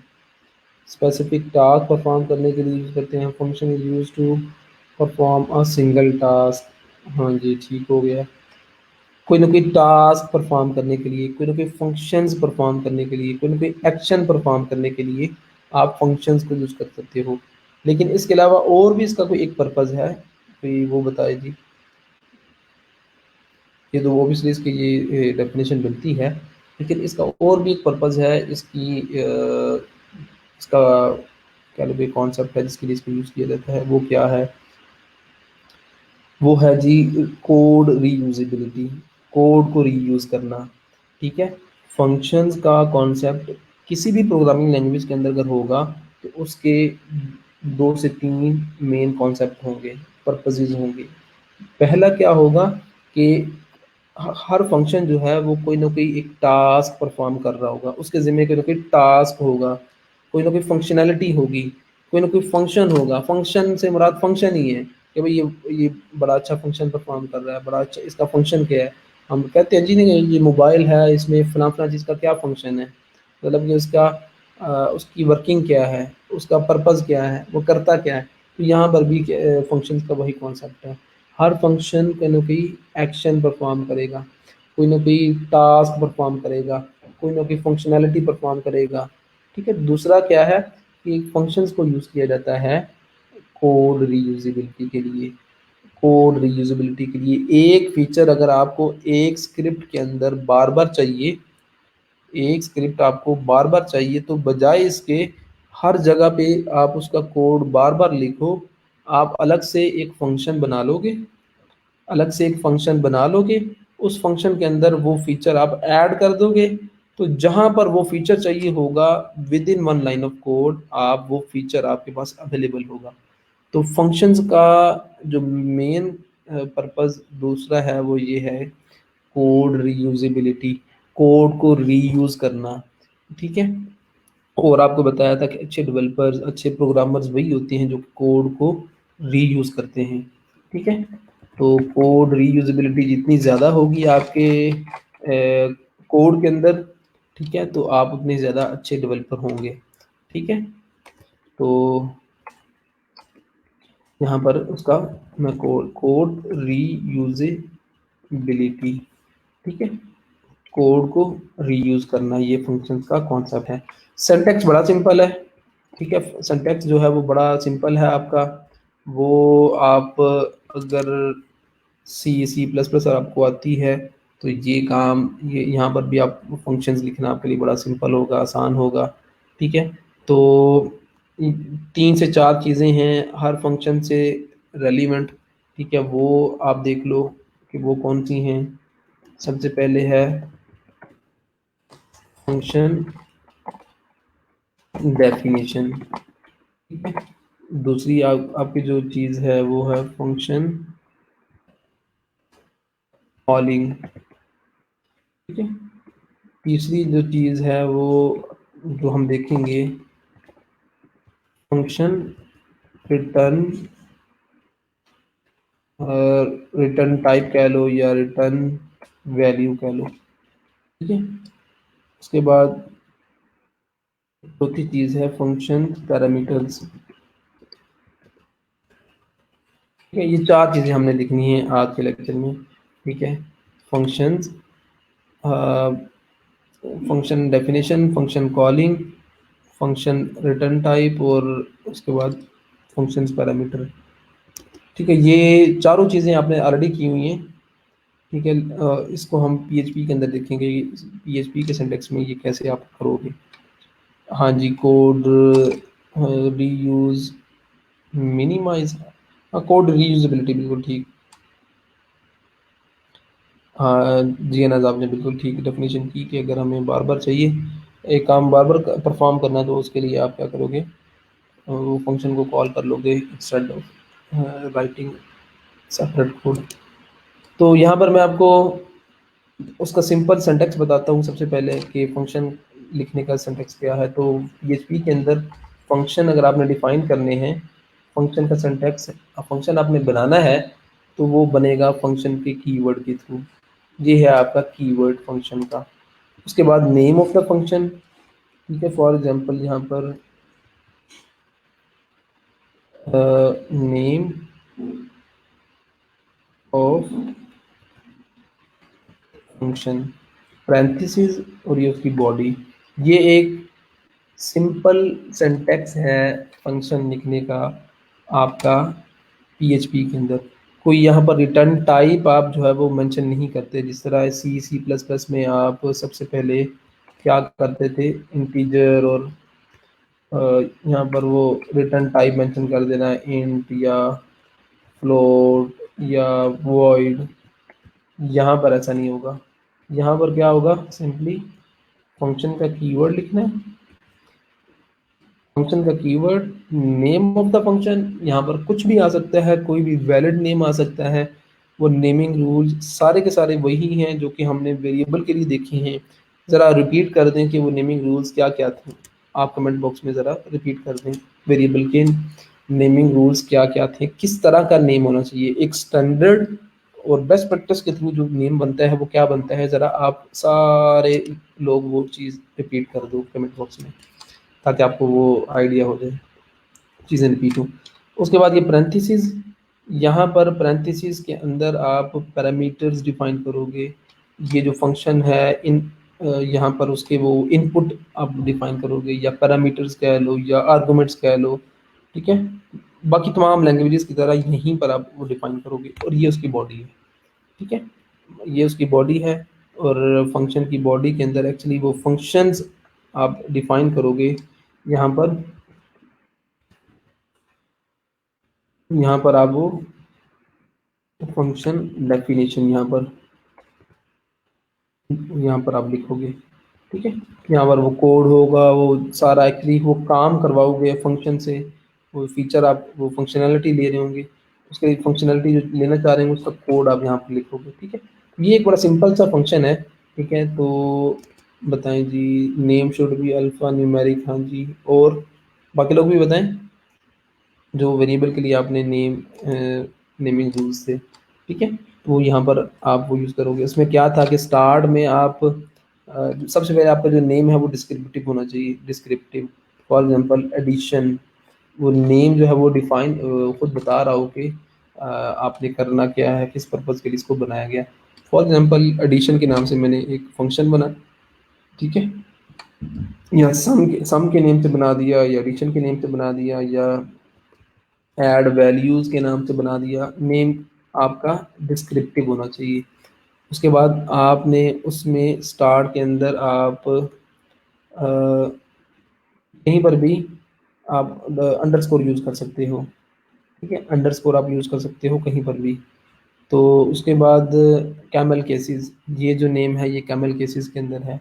कैमल केसेस में क्या है कि यहाँ पर आपका जितने भी पहले वर्ड के सारे लेटर स्मॉल, उसके बाद उसके बाद जितने भी वर्ड्स होंगे, जितने भी वर्ड्स आएंगे उनका पहला लेटर जो है वो कैपिटल, जिस तरह ये बी कैपिटल है, ठीक है। ऐड, अगर यहाँ पर 3 वर्ड्स आते हैं तो मैं ये लिखूंगा ऐड। ऐड जो है ये सारे लेटर्स स्मॉल, टू के टू जो है इसका पहला लेटर कैपिटल, वैल्यूज़ का भी पहला लेटर कैपिटल, और इसी तरह जितने और भी यहाँ पर आते जाएंगे आप वो करते जाओगे उसमें। आपकी लाइक वो पहला लेटर आपका कैपिटल आता जाएगा। स्पेस नहीं होनी चाहिए, बिल्कुल ठीक है आपने। कीवर्ड्स आपको अलाउ नहीं है, लाइक जैसे यहाँ पर आप फंक्शन, फंक्शन यहाँ पर भी है और यहाँ पर भी फंक्शन नेम आप फंक्शन ही रख लो, ये पॉसिबल नहीं है, ठीक है। क्यों? क्योंकि ये कीवर्ड है, तो keyword as a function name नहीं आ सकता, ठीक है। तो ये भी आपने ठीक बताया, ठीक है। तो ये सारे वो ऑप्शन हैं, सारे वो रूल्स हैं जो कि आपने देखे हुए हैं, ठीक है। आप अंडरस्कोर यूज़ कर सकते हो यहाँ पर। अंडरस्कोर यूज़ करना है तो फिर बेस्ट प्रैक्टिस क्या है कि सारी जो वर्ड्स हैं सारे लेटर्स उसके स्मॉल में हैं, तो ये सारी बेस्ट प्रैक्टिसेस हैं, ठीक है। तो ऐड वैल्यूज मैं क्या करता हूँ, कैमल केसेस ही यूज़ करता हूँ, अंडरस्कोर ख़त्म कर देता हूँ, ठीक है। ये वो पैरेंथेसिस हैं, पैरेंथेसिस ये एक्चुअली आपकी वो बॉडी है, ठीक है। तो यहाँ पर हम क्या कर रहे हैं, यहाँ पर फंक्शन को डिफाइन कर रहे हैं, फंक्शन डेफिनेशन, ठीक है। ये फंक्शन की यहाँ पर डेफिनेशन है। तो उसके बाद यहाँ पर मैं कोड लिखूँगा। कोड यहाँ पर मैं क्या लिखता हूँ, फॉर एग्जांपल मैं इको प्रिंट करवाता हूँ, हाय आई एम फंक्शन, ठीक है। उसके बाद यहाँ पर मैं उसको प्रिंट करवा देता हूँ, ठीक है। तो ये एक सिंपल हेलो वर्ल्ड, ठीक है, टाइप का आपका फंक्शन है जो कि क्या कर रहा है, सिर्फ एक इको में प्रिंट करवा रहा है। अब यहाँ पर फंक्शन बना तो दिया, ठीक है। फंक्शन में अभी तो फिलहाल एक लाइन ऑफ कोड है, इको हम एक लाइन ऑफ कोड करवाने, अगर 1000 लाइन्स ऑफ कोड भी होंगी, 1000 lines of code for example, ठीक है, लेकिन अगर आप उस फंक्शन को कॉल नहीं करोगे तो फिर वो फंक्शन जो है वो सारा कोड यूजलेस होगा।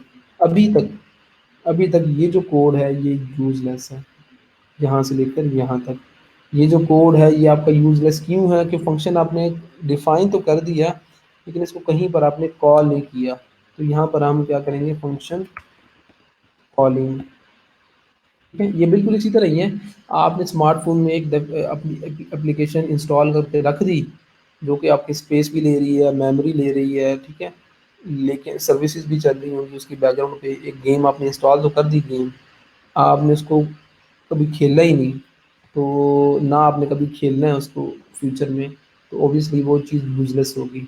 यहाँ पर आपने फंक्शन बना के रख दिया है, ठीक है, ये फंक्शन आपने बना के रख दी है लेकिन इसको यूज़ नहीं कहीं पर कर रहे, कॉल नहीं कर रहे, तो ये फंक्शन जो होगा वो यूजलेस होगा।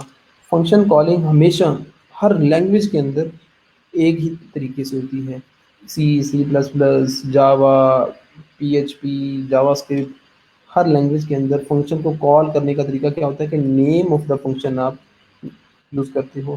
फंक्शन नेम क्या था हमारा, add values, add values, add name of the function and parenthesis, ठीक है, पैरेंथेसिस। ये आप ये एक्चुअली आइडेंटिफिकेशन है फंक्शन की ऑलमोस्ट हर लैंग्वेज के अंदर।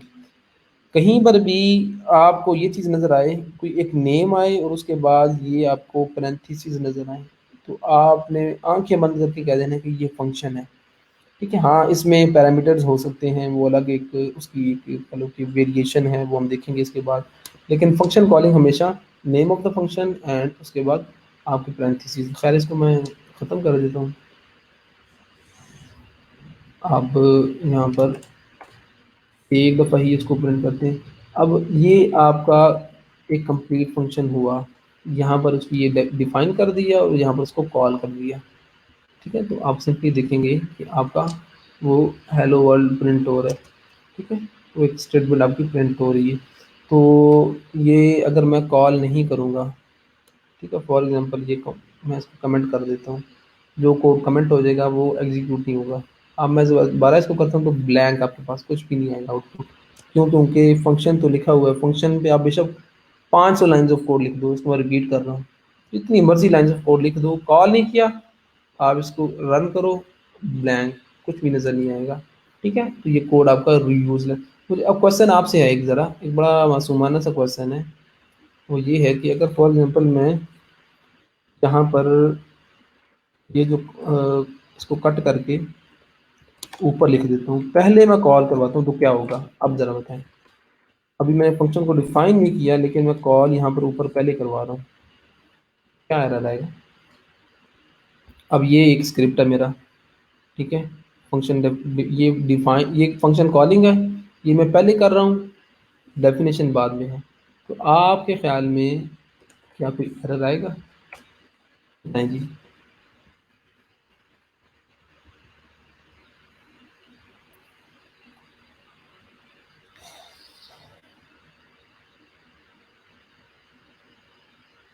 अच्छा जी, एरर आएगा अनडिफाइंड फंक्शन। हाँ जी, बाकी लोग भी बताएं, जितने लोग सुन रहे हैं सारे लोग बताएं, अपनी ओपिनियन दें।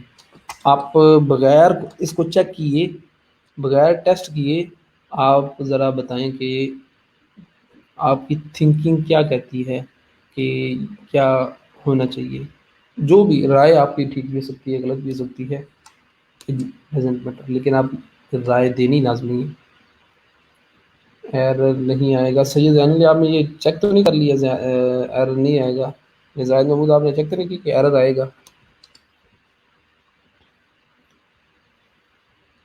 ज़ैनब शहीन, कॉलिंग कैसे होगा, फंक्शन डिफाइन ही नहीं हुआ। हाँ बिल्कुल ठीक। बताइए जी, बाकी लोग भी बताएं। सैयद जैन अली, फंक्शन कॉल होगा देन कंट्रोल वहाँ से फंक्शन की तरफ मूव करेगा।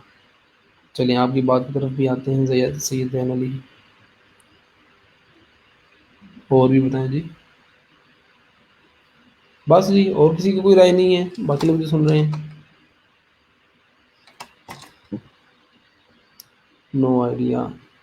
अच्छा जी, बिल्कुल सैयद जैन अली ने बिल्कुल ठीक कहा।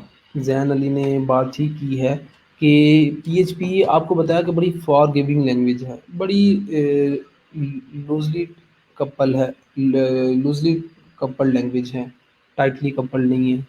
ठीक है, इसमें आप बड़ी फ्लेक्सिबिलिटी है इसमें, फ्लेक्सिबिलिटी, बड़ी बड़ी फ्लेक्सिबल लैंग्वेज है। आप पहले डेफिनेशन कर लो, पहले सॉरी फंक्शन कॉलिंग कर लो, बाद में डेफिनेशन कर लो, कोई फ़र्क नहीं पड़ेगा। ठीक है, आपको रिजल्ट मिल रहा है, अभी भी मिल रहा है, तो कोई एरर नहीं आ रहा, कोई अनडिफाइंड फंक्शन नहीं आ रहा। एक्चुअली होगा क्या, ये चीज़ जहन में रखो, जहन में रख लो। ये जो जिस तरह सैयद जैन अली ने कहा बिल्कुल ऐसे ही होगा।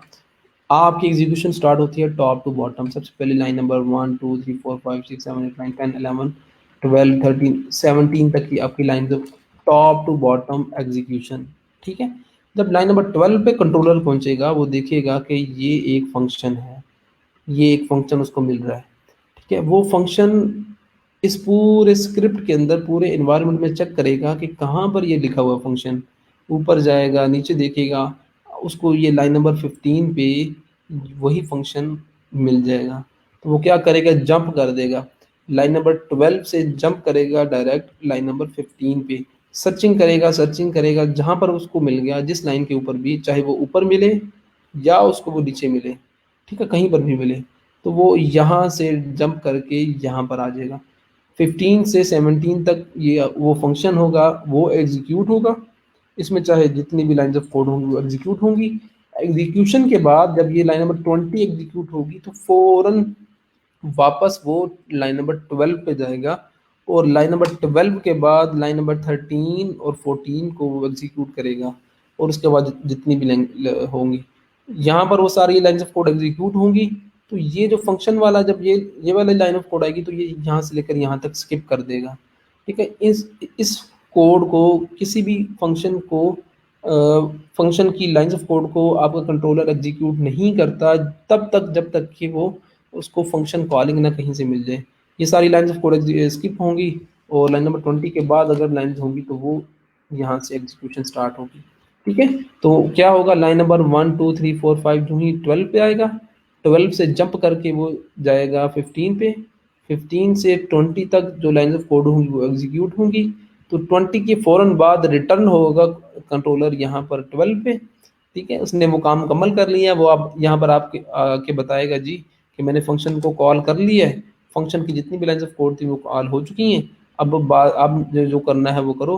फिर 12 के बाद 13 14 15 जितनी भी लाइन्स ऑफ कोड होगी वो सारी एग्जीक्यूट होगी, और यहाँ पर जब 18 पे आएगा तो ये सारा कोड स्किप, और उसके बाद वाला जो कोड होगा वो आपका चलेगा। तो ये एक्चुअली कंट्रोलर का वे ऑफ एग्जीक्यूशन होता है। ठीक है, आई होप आपको ये चीज़ समझ में आ गई होगी। तो इट डजेंट मैटर कि आपने डेफिनेशन पहले लिखी है या बाद में लिखी है। ठीक है, हाँ, अगर फंक्शन उसको कहीं मिल रहा है, कहीं ना कहीं मिल रहा है, तो चाहे वो पहले मिल रहा है या बाद मिल रहा है, फंक्शन मिलना चाहिए। हाँ, अगर फंक्शन होगा ही नहीं तो फिर आपको वो एरर आएगा कि भाई ये फंक्शन जो आप कॉल कर रहे हो अनडिफाइंड फंक्शन है, वो फंक्शन है ही नहीं। ठीक है, लेकिन अगर लिख के हुई डेफिनेशन तो ऑब्वियसली आपको एरर नहीं आएगा। ये दो चीज़ें होंगी। अब मैं क्या करता हूँ कि अब मैं आपको बताता हूँ पैरामीटर्स के बारे में।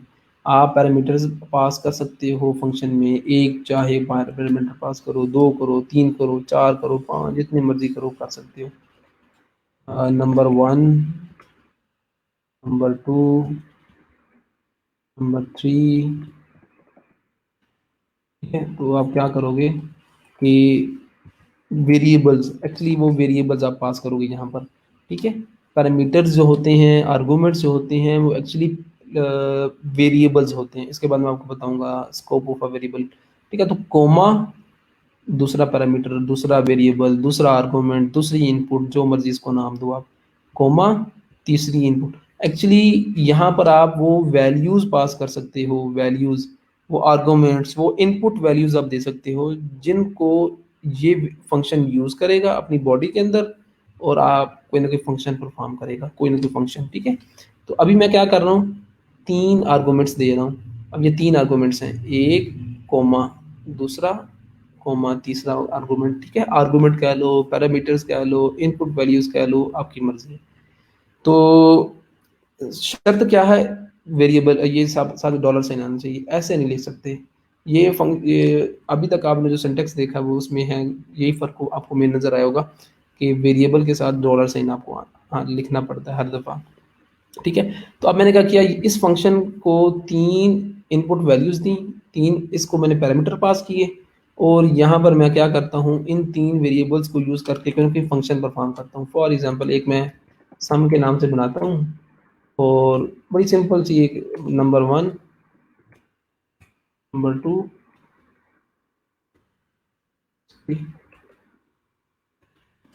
और नंबर 3। ठीक है, सम, और उसके बाद मैं सम को यहीं पर इको करवा देता हूँ, प्रिंट करवा देता हूँ। ये मैं आपको दिखा समझा दो सम और एडिशन वाले फंक्शन से रहा हूँ, लेकिन फंक्शन कोई भी किसी भी तरह का काम कर सकते हैं। अब ऐड वैल्यूज़, ठीक है, अब वैल्यूज़ ऐड हो रही हैं, अब इको मैं सम करवा रहा हूँ, तो रिजल्ट जो होगा वो आपका आ जाएगा यहाँ पर, result is a concatenation operator, आगे वो सम आ जाएगा। ठीक है, तो ये वो आपका एक सिंपल सा फंक्शन हुआ जो कि आपने लिखा, जिसमें आपने पैरामीटर्स भी दिए, पैरामीटर्स भी आपने दे दिए।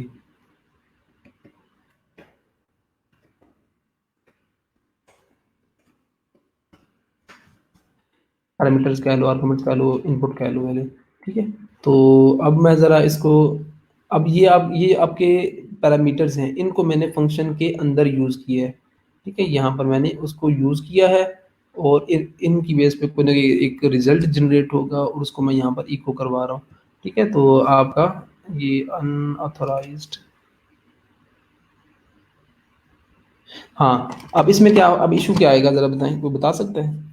आपने फंक्शन लिखा, फंक्शन में आपने 3 पैरामीटर्स पास किए, लेकिन इशू क्या आ सकता है? इशू क्या आ रहा है ज़रा बताएं, कोई गैस करे? ठीक है, एक चीज़ ये में रखिएगा कि जितने पैरामीटर्स आप दोगे फंक्शन की डेफिनेशन में, ठीक है, फंक्शन जितने पैरामीटर्स लेगा इनपुट में, उतने पैरामीटर्स आपको यहाँ पर देना पड़ेंगे। ठीक है, मैंने क्या किया, ये 3 पैरामीटर्स पास कर दिए, अब आपका एरर नहीं आएगा। ठीक है, तो फंक्शन की डेफिनेशन में, ये फंक्शन की डेफिनेशन है। ठीक है, फंक्शन की डेफिनेशन में अगर फंक्शन कोई भी 1 2 3 जितने भी पैरामीटर्स ले रहा होगा, तो नंबर ऑफ पैरामीटर्स मैच करने चाहिए आपकी, जब फंक्शन कॉल कर रहे होंगे उस दौरान ये नंबर ऑफ पैरामीटर्स जो है वो मैच होने चाहिए। यहाँ पर एक्चुअली वो वैल्यूज़ दोगे आप। ठीक है, यहाँ पर वैल्यूज़ आप देंगे, तो फिर क्या होगा कि अब मैंने एक ये वाला जो आर्गुमेंट, ये जो वैल्यू है ये पास होगी इसमें से, ये जो वैल्यू पास होगी वो इसमें से होगी, और ये जो तीसरा नंबर है ये इसमें से पास होगा। ठीक है, तो यहाँ पर फंक्शन कॉलिंग है, फंक्शन को कॉल कर रहे हैं, तो ये कॉलिंग जो है ये बिल्कुल एक्यूरेट होनी चाहिए। उतने ही पैरामीटर्स आपने इनपुट में देने हैं जितने के अब वो इनपुट में ले रही है फंक्शन, तो आपको वो रिजल्ट आ जाएगा 9। ठीक है, तो ये एक तरीका है कि फंक्शन को आपने यहाँ पर वैल्यूज़ दी, वो वैल्यूज़ यहाँ पर पास हो गई। अब ये जो फंक्शन है जिसको आपने बना के रख ली है, इसको आप चाहे एक दफ़ा कॉल करो, 2 दफ़ा कॉल करो, 10 दफ़ा कॉल करो। ठीक है, तो एक लाइन ऑफ कोड में आप उस फंक्शन को कॉल कर रहे हो और वो फंक्शन अपना फंक्शन परफॉर्म कर रहा है। वो फंक्शन क्या परफॉर्म कर रहा है, वो आपको वैल्यूज़ को ऐड कर रहा है। यहाँ पर मैं कोई भी दूसरी वैल्यू नंबर दूंगा तो आप देखेंगे। ठीक है, अब मैं वो ये यहाँ पर कॉन्सेप्ट पूरा हो रहा है आपका कोड रीयूजेबिलिटी का। ठीक है, तो कोड रीयूजेबिलिटी का कॉन्सेप्ट किस तरह पूरा हो रहा है कि आपने फंक्शन को डिफाइन करके अलग से रख दिया और उसको आप बार बार यूज़ कर रहे हो, बार बार कॉल करवा रहे हो। ठीक है, तो जितनी दफ़ा कॉल करवाना पड़ेगा सिर्फ एक लाइन ऑफ कोड से आप उसको कॉल करवा दोगे, तो वो फंक्शन जो है वो उसकी डेफिनेशन, उसकी जो फंक्शनलिटी वो आपके पास मौजूद होगी। आप यहाँ पर देख सकते हो कि रिजल्ट आपको काफ़ी सारे मिल रहे हैं, और अगर आप इसको यहाँ पर बी आर की टैग यूज़ करेंगे तो वर्टिकली सारा आपको नज़र आएगा। ठीक है, तो अब ये एक फंक्शन जो है वो बार बार हम उसको यूज़ कर रहे हैं, यहाँ पर उसको हमने मल्टीपल टाइम्स कॉल कर लिए, तो कोड रीयूजेबिलिटी आपकी उसका कॉन्सेप्ट आपको मिल रहा है। ठीक है, एक तो ये है कि डायरेक्ट आप वैल्यूज़ लिख दो, दूसरा ये है कि आप यहाँ पर वेरिएबल बनाओ। For example number, first number, उसमें आप कोई नंबर लिख दो। सेकंड नंबर, ये मैं 3 वेरिएबल्स बना रहा हूँ। ठीक है, और कैमल केसेस में उनके नेम रखे मैंने। थर्ड नंबर, अब मैं बजाय इसके कि यहाँ पर डायरेक्ट हार्ड कोडेड वैल्यूज़ लिखूँ, हार्ड कोडेड वैल्यूज़ का आपको बताया था मैंने कि जिसमें आप क्या करते हो, आप फिक्स्ड वैल्यू लिख देते हो। मैं यहाँ पर वेरिएबल को पास करता हूँ, फर्स्ट नंबर, ठीक है, सेकंड नंबर, थर्ड नंबर। ठीक है, अब क्या हो रहा है कि अब आपका जी, अब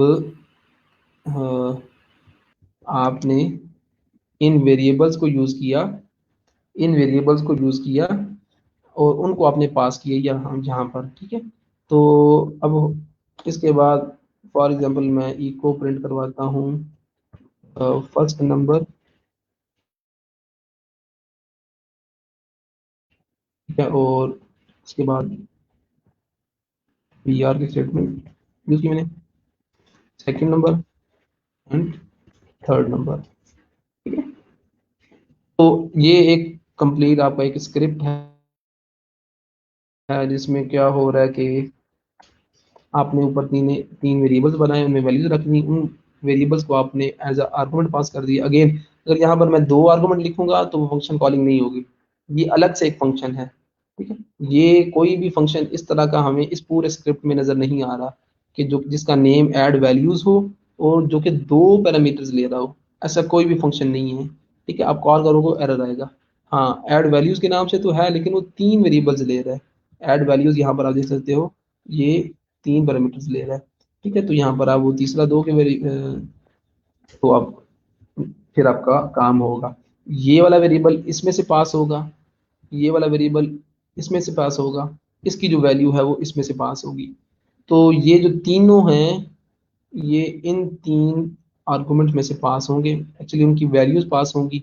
तो आप उन वैल्यूज को आप यहाँ पर यूज कर सकते हो। ये जो नेम्स हैं, ये नेम्स और ये वाले वेरिएबल नेम्स सेम हो या डिफरेंट हो, आपकी मर्जी है। ठीक है, अब मैं आपको बताऊंगा कि ये लोकल वेरिएबल और ग्लोबल वेरिएबल का क्या कॉन्सेप्ट है। ठीक है, लोकल वेरिएबल और ग्लोबल वेरिएबल का भी हर प्रोग्रामिंग लैंग्वेज के अंदर कॉन्सेप्ट होता है, हर प्रोग्रामिंग लैंग्वेज के अंदर। ठीक है, उसकी जो लोकल वेरिएबल की डेफिनेशन है वो ये होती है कि ऐसे वेरिएबल्स जो कि इनसाइड द फंक्शन डिफाइन किए गए हों। ठीक है, इनसाइड द फंक्शन डिफाइन किए गए हों, जिनका स्कोप इन फंक्शन के हद तक हो, वो लोकल वेरिएबल कहलाएंगे। ऐसे तमाम वेरिएबल्स जो कि आउटसाइड द फंक्शन आपने डिफाइन किए हों, ठीक है, वो आपके ग्लोबल वेरिएबल्स होंगे। ठीक है, लोकल वेरिएबल्स कौन से वेरिएबल्स होते हैं? जो कि इनसाइड द फंक्शन, अब इनसाइड द फंक्शन ये मैंने सम के नाम से ये फंक्शन मैंने सॉरी वेरिएबल यहाँ पर बनाया। इस वेरिएबल का जो स्कोप है, इसका जो स्कोप है, इस स्कोप से मुराद के इसको जो मैं यूज कर सकता हूँ, इसकी जो एक्सेसिबिलिटी है वो सिर्फ इस फंक्शन की बॉडी के अंदर है।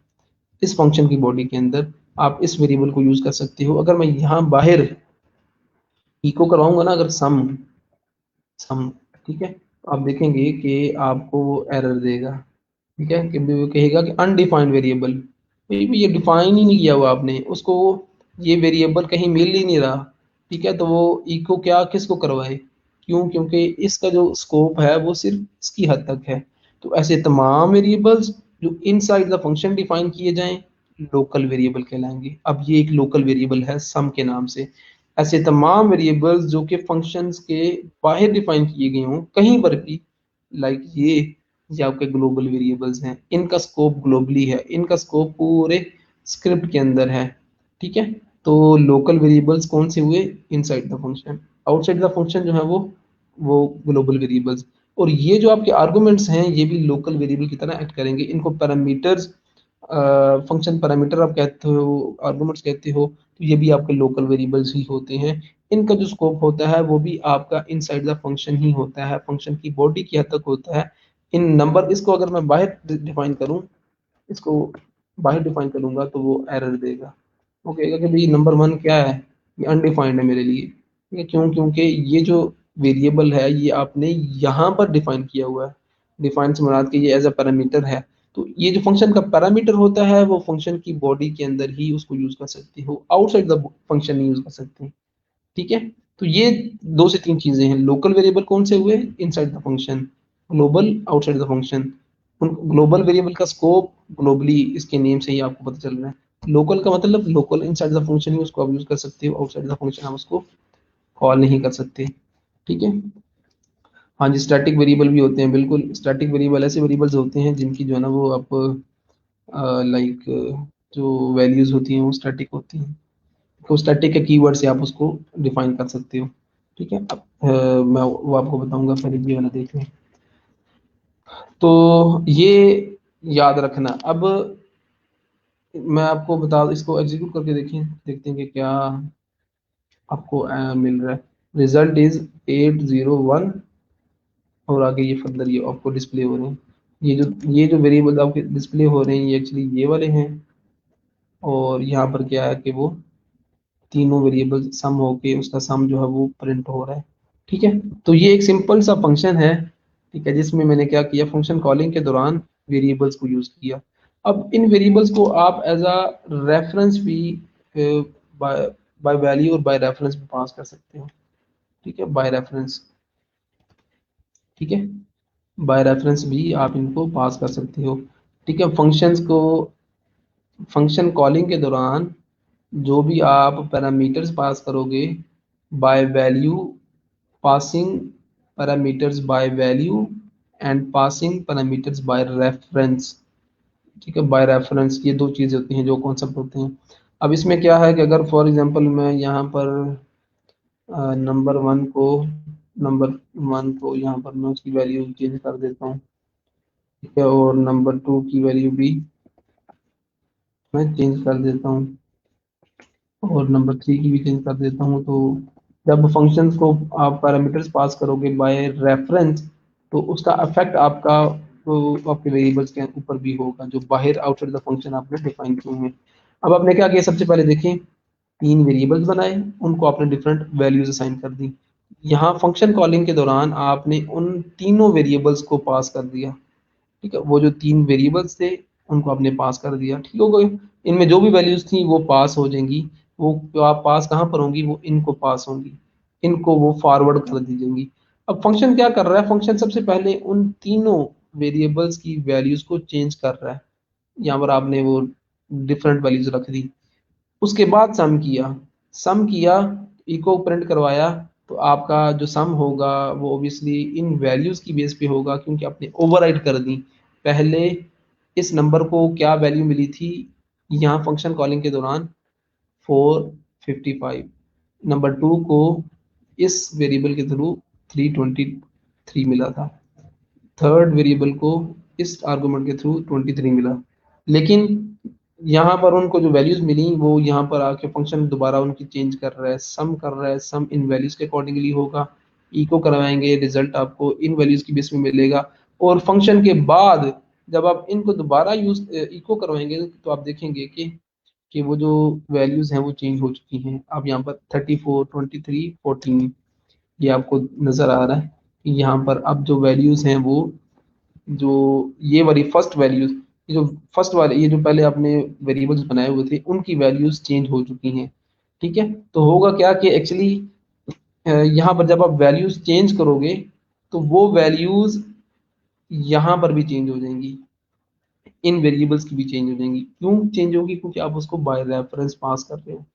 यहाँ पर जो आर्गुमेंट पास हो रहा है आपका, वो बाय रेफरेंस हो रहा है, एम्परसेंड साइन के थ्रू। ठीक है, तो ये एक कॉन्सेप्ट होता है फंक्शंस के अंदर कि फंक्शंस को जब आप वैल्यू असाइन करो तो बाय रेफरेंस कर दो। क्यों रेफरेंस क्यों करो, कि अगर वही फंक्शन कोई चेंज करता है उन वैल्यूज के अंदर, तो वो लाइव इफेक्ट उनका पिछले नंबर्स के अंदर भी हो।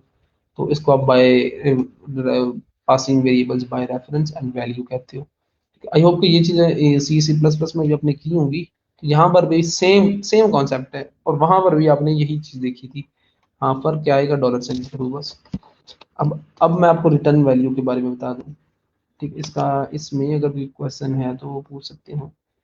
स्टैटिक वेरिएबल भी होते हैं, हाँ जी बिल्कुल। अच्छा जी, अब अगली आखिरी चीज़ देखते हैं, फंक्शन की रिटर्न वैल्यू। ठीक है, फंक्शन को रिटर्न किस तरह किया जाता है, फंक्शन क्या रिटर्न करता है। फंक्शन जो है वो काम करने के बाद, अपना काम करने के बाद जो अपनी फंक्शनैलिटी है, अपना जो फीचर है वो रिटर्न कर सकता है। फॉर एग्जांपल मैं क्या करूँ, सम। ठीक है, यहाँ पर मैंने काम किया, फंक्शन ने जो भी काम किया। ठीक है, ये मैं वैल्यूज भी आपको ख़त्म कर देता हूँ, और इनको बाय रेफरेंस की बजाय अब वैल्यू पास करते हैं। ठीक है, एक बड़ा सिंपल सा फंक्शन बनाया, तीन आर्गुमेंट्स ले रहा है, तीनों आर्गुमेंट्स को सम के वेरिएबल में रखा, और सम को रिटर्न करवा दिया। अब होगा क्या कि ये फंक्शन रिटर्न कर रहा है, रिटर्न मतलब वापस भेज रहा है, जहां से इस फंक्शन को जिसने भी कॉल किया होगा, जिस लाइन ऑफ कोड पे इस फंक्शन को कॉल किया होगा, उस लाइन ऑफ कोड पे ये वापस रिजल्ट लेकर जाएगा कि भाई ये लो, आपने मेरे से ये चीज मांगी थी, ये लो मैं आपको वापस दे रहा हूँ। ठीक है, वो हाथों में पकड़ के वो वापस करेगा, रिटर्न करेगा। ठीक है, जहां पर उसने कॉल किया होगा। तो फिर क्या होगा कि फंक्शन कॉलिंग, ये जो फंक्शन कॉलिंग है ये रिप्लेस हो जाएगी जो भी फंक्शन रिटर्न करेगा उसके साथ। ठीक है, फंक्शन अभी रिटर्न क्या कर रहा है, सम रिटर्न कर रहा है। जो भी सम में वैल्यू होगी 45, जो कुछ भी होगा वो रिटर्न हो जाएगा। ठीक है, तो ये वो फंक्शन कॉलिंग थी। ठीक है, तो अब अगर इको करवा दो आप इसको। अब ये लाइन नंबर 15 पे दो काम हो रहे हैं, फंक्शन कॉलिंग भी हो रही है और उसके बाद इको भी करवाना है। तो फंक्शन कॉलिंग में क्या है, 3 नंबर दिए, फंक्शन ने अपना काम परफॉर्म किया, और लाइन नंबर 20 पे वो रिटर्न कर रहा है सम को। सम जो भी आएगा इनको ऐड करने से, फॉर एग्जाम्पल 700 आता है, फॉर एग्जाम्पल 700 आता है, तो फिर 800, तो वो 800 जो है वो वापस रिटर्न होगा इस लाइन नंबर 20 से, वो वापस रिटर्न होगा यहाँ पर आके, और वो इस फंक्शन कॉलिंग की जगह पर रिप्लेस हो जाएगा। फॉर अब बैकएंड पे क्या होगा, बैकएंड पे वो इस तरह का कुछ कोई ना कोई एक नंबर मिल रहा होगा। ठीक है, वो रिप्लेस हो जाएगा, और इको जो होगा वो एक्चुअली वो चीज होगी जो कि रिटर्न होके मिलेगी इस फंक्शन से।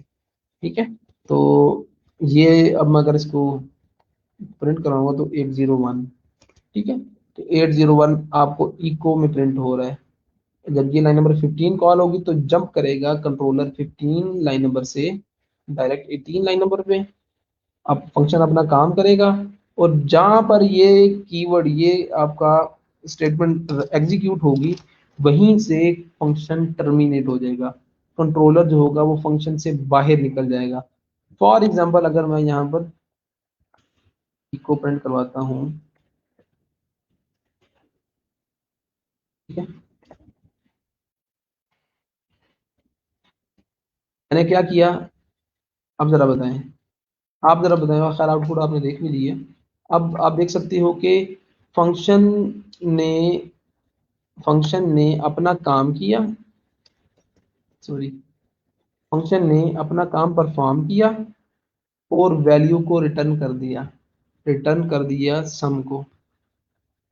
जब ये वाली एग्जीक्यूट हो जाएगी स्टेटमेंट, ठीक है, उसके बाद वाली जितनी भी लाइंस ऑफ कोड होंगी, चाहे एक हैं, दो हैं, 50 हैं, 50,000 लाइंस ऑफ कोड हैं, जब एक दफा रिटर्न की स्टेटमेंट एग्जीक्यूट हो जाएगी तो कंट्रोलर फंक्शन से बाहर निकल जाएगा। उसके बाद वाली लाइंस ऑफ कोड एग्जीक्यूट नहीं होंगी। अब ये लाइंस ऑफ कोड आपकी एग्जीक्यूट नहीं होंगी क्योंकि इससे ऊपर ही फंक्शन जो है वो रिटर्न, तो बाहर निकल चुका है फंक्शन से। ठीक है, तो फंक्शन जब चीज रिटर्न कर देता है, कंट्रोलर वहां से निकल जाता है, और कंट्रोलर जो है ना वो वापस उसी जगह पर जाता है जहां पर फंक्शन कॉल हो रहा होता है, और वो वापस जो वैल्यू होती है वो रिप्लेस हो जाती है जहां फंक्शन कॉलिंग हो रही होती है। ठीक है, तो मैं अगर यहाँ पर फॉर एग्जांपल इस तरह का नंबर ऐड करूंगा, अब जरा क्या प्रिंट होगा, जरा बताएं। अब क्या वैल्यू, रिजल्ट क्या आएगा, आप बोलिए जरा। हाँ जी बिल्कुल, सम से ही सम से ही वो रिटर्न हो जाएगा।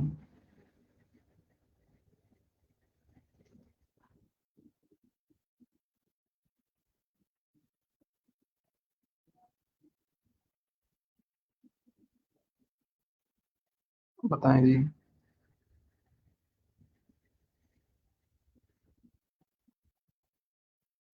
मुझे बताएं कि इसमें अब इको जब मैं करूंगा तो क्या आएगा। अब आप क्या कर सकते हो, फंक्शन कॉलिंग को एक्सप्रेशन के अंदर भी यूज कर सकते हो। एक्सप्रेशन से मुराद के प्लस आप कुछ यहाँ पर और वेरिएबल अगर भी है, लाइक फर्स्ट वेरिएबल जिस तरह आ रहा है आपका, फर्स्ट वेरिएबल या सेकंड नंबर या थर्ड नंबर, उसके अंदर आप ऐड कर दो, सब्ट्रैक्ट कर दो, मल्टीप्लाई, जो मर्जी करना चाहो कर सकते हो।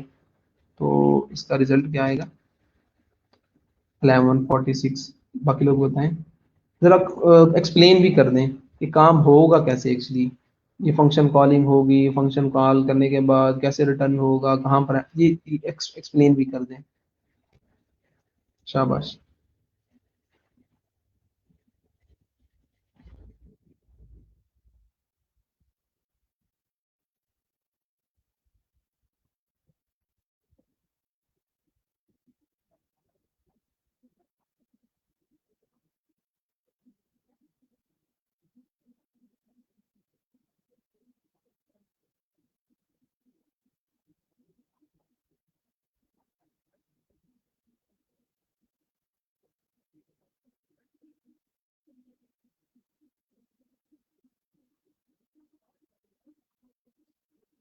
है जी,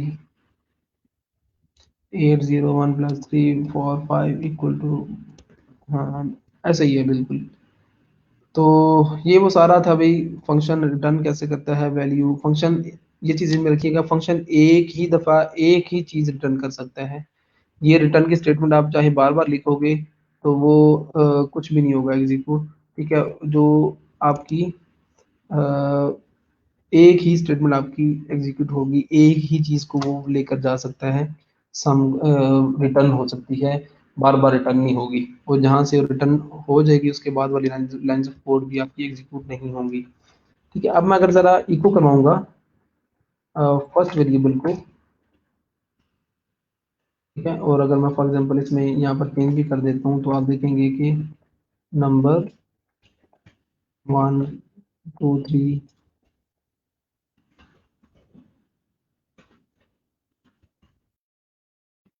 तो आप देखेंगे कि उनका अफेक्ट जो है वो पहले वाले वेरिएबल्स पे नहीं होगा। अब मैंने क्या किया है, अब मैंने फंक्शन को पास किया है। ठीक है, अब फंक्शन कॉलिंग की है मैंने बाय वैल्यू, मतलब कि बाय वैल्यू पास की है, वो एम्परसेंड यहाँ पर नहीं लिखा मैंने।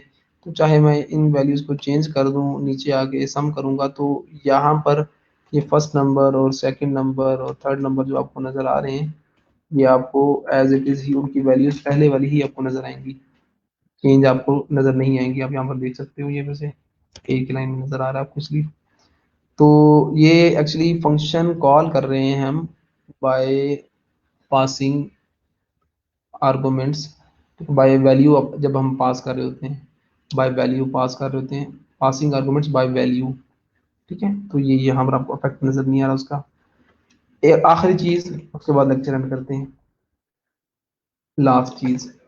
ठीक है, अब मैंने आपको बताया ग्लोबल वेरिएबल्स कौन से होते हैं, वेरिएबल ऐसे वेरिएबल्स, ठीक है, जो कि आउटसाइड द फंक्शन आप लिखें।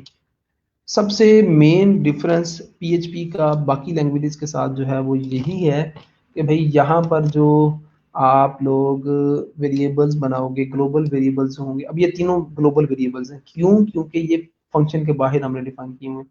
लेकिन अगर आप इनको अंदर यूज करोगे ना, echo for example first number, तो आपको वो एरर देगा। यहाँ पर आप देख सकते हो कि वो कह रहा है कि ये अनडिफाइंड वेरिएबल है, हालांकि हैं ये ग्लोबल वेरिएबल्स। ये एक बड़ा मेजर डिफरेंस है पीएचपी का बाकी लैंग्वेजेस में, कि पीएचपी के अंदर जो ग्लोबल वेरिएबल्स होते हैं वो डायरेक्टली एक्सेसिबल नहीं होते आपके इनसाइड द फंक्शन, हालांकि वो ग्लोबल हैं। ग्लोबल का मतलब तो ये होता है कि ग्लोबली इसको यूज करो जहां मर्जी।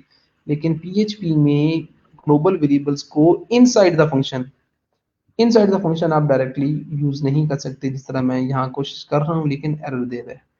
इससे पहले आप क्या करोगे, इससे पहले भाई आप इसको बताओगे फंक्शन को, ये जो आपका नंबर है ना, ये भी ग्लोबल वेरिएबल है।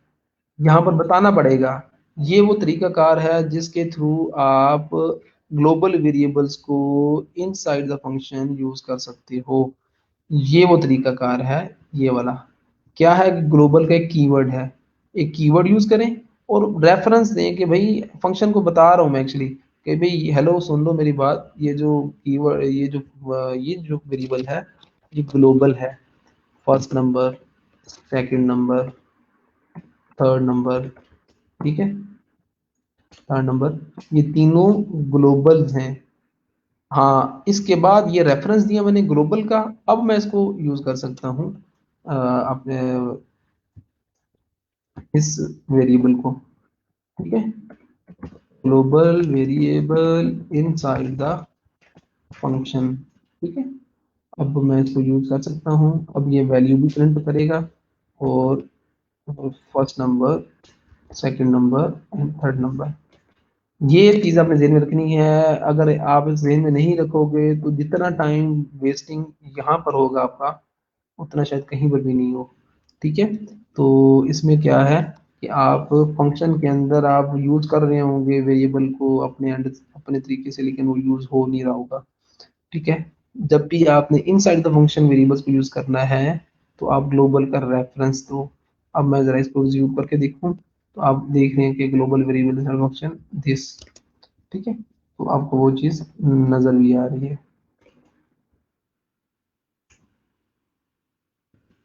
ठीक है, तो यहाँ पर मैंने वो बी आर स्टेटमेंट यूज की।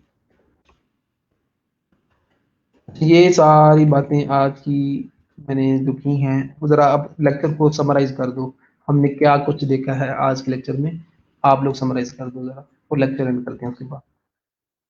आज के लेक्चर में हमने क्या कुछ देखा है, पीएचपी से रिलेवेंट और वर्डप्रेस से रिलेवेंट क्या देखे, मेन मेन जो टॉपिक हैं वो आप जरा कर दें। तो यहाँ पर आप देखेंगे कि वो आपका वेरिएबल्स आप यूज कर, एक ये तरीकाकार है। आप जरा कमेंट बॉक्स में हर बच्चा बताएं जो आज के लेक्चर में हमने देखा है वो सारा आप बताओ। ठीक है, उसके बाद मैं आपको ये एक और चीज बताता हूँ।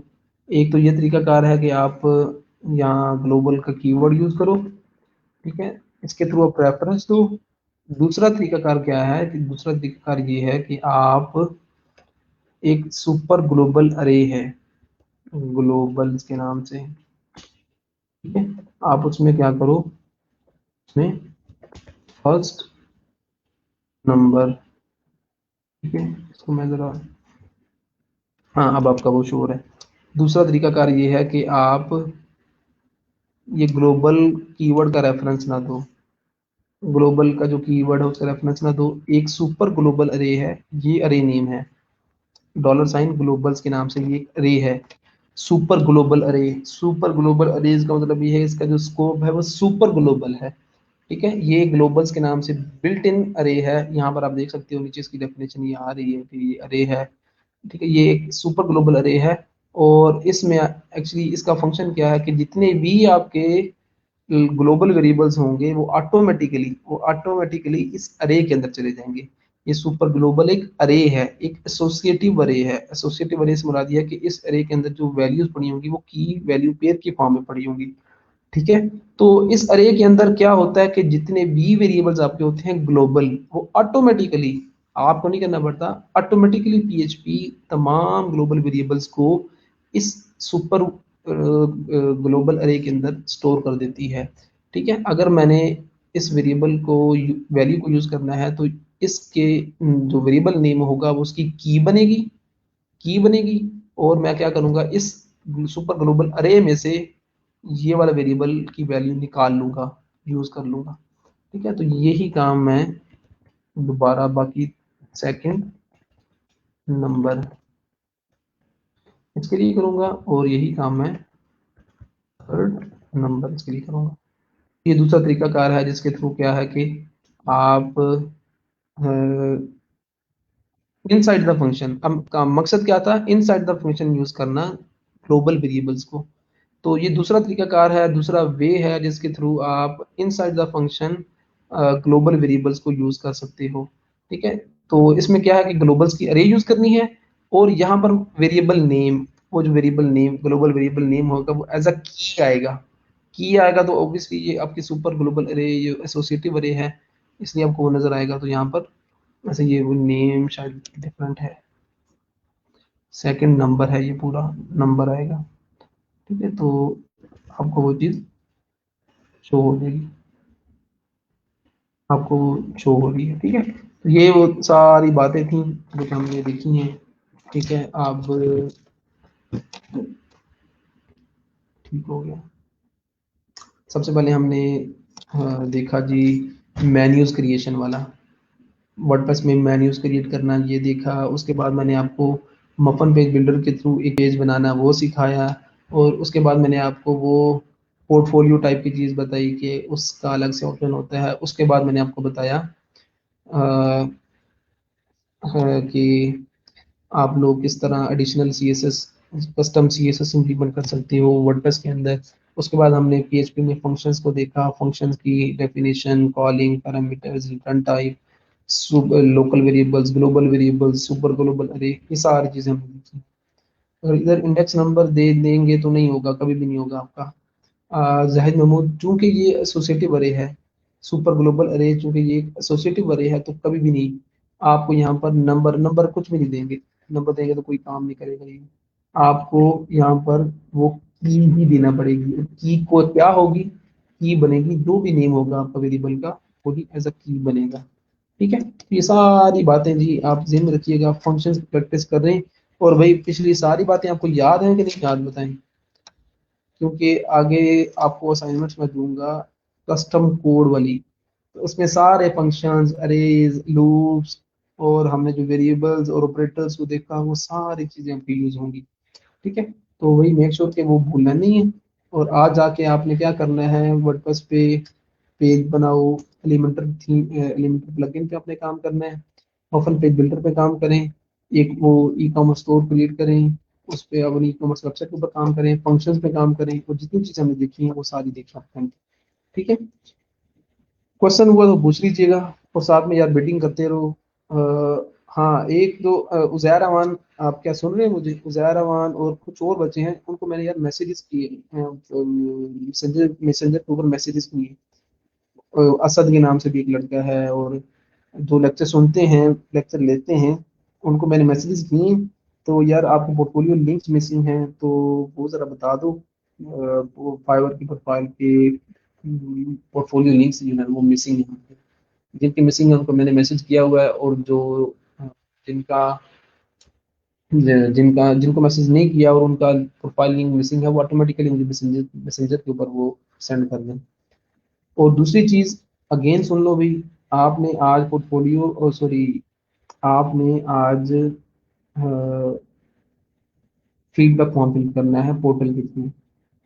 ठीक है, आप लोग लॉग इन करोगे अपने पोर्टल के ऊपर, ई रोजगार की वेबसाइट पे जाओ, वहां पर आप अपने पोर्टल पे लॉग इन करोगे। लॉग इन करने के बाद क्या होगा कि आपको पेज के सेंटर पे एक बॉक्स आएगा नजर, उस बॉक्स के लेफ्ट कॉर्नर पे ग्रीन प्लस, प्लस के नाम से एक आइकन होगा। आपने वहां से क्या करना है, फीडबैक फॉर्म फिल करना है। आप में से हर बच्चे की जिम्मे है, और इससे पहले आप गूगल फॉर्म के थ्रू करते थे, लेकिन अब आपने क्या करना है, आपने पोर्टल के थ्रू वो फीडबैक फॉर्म फिल करना है। इंटरनेट का इशू आ रहा है जी? इंटरनेट का इशू आ रहा है?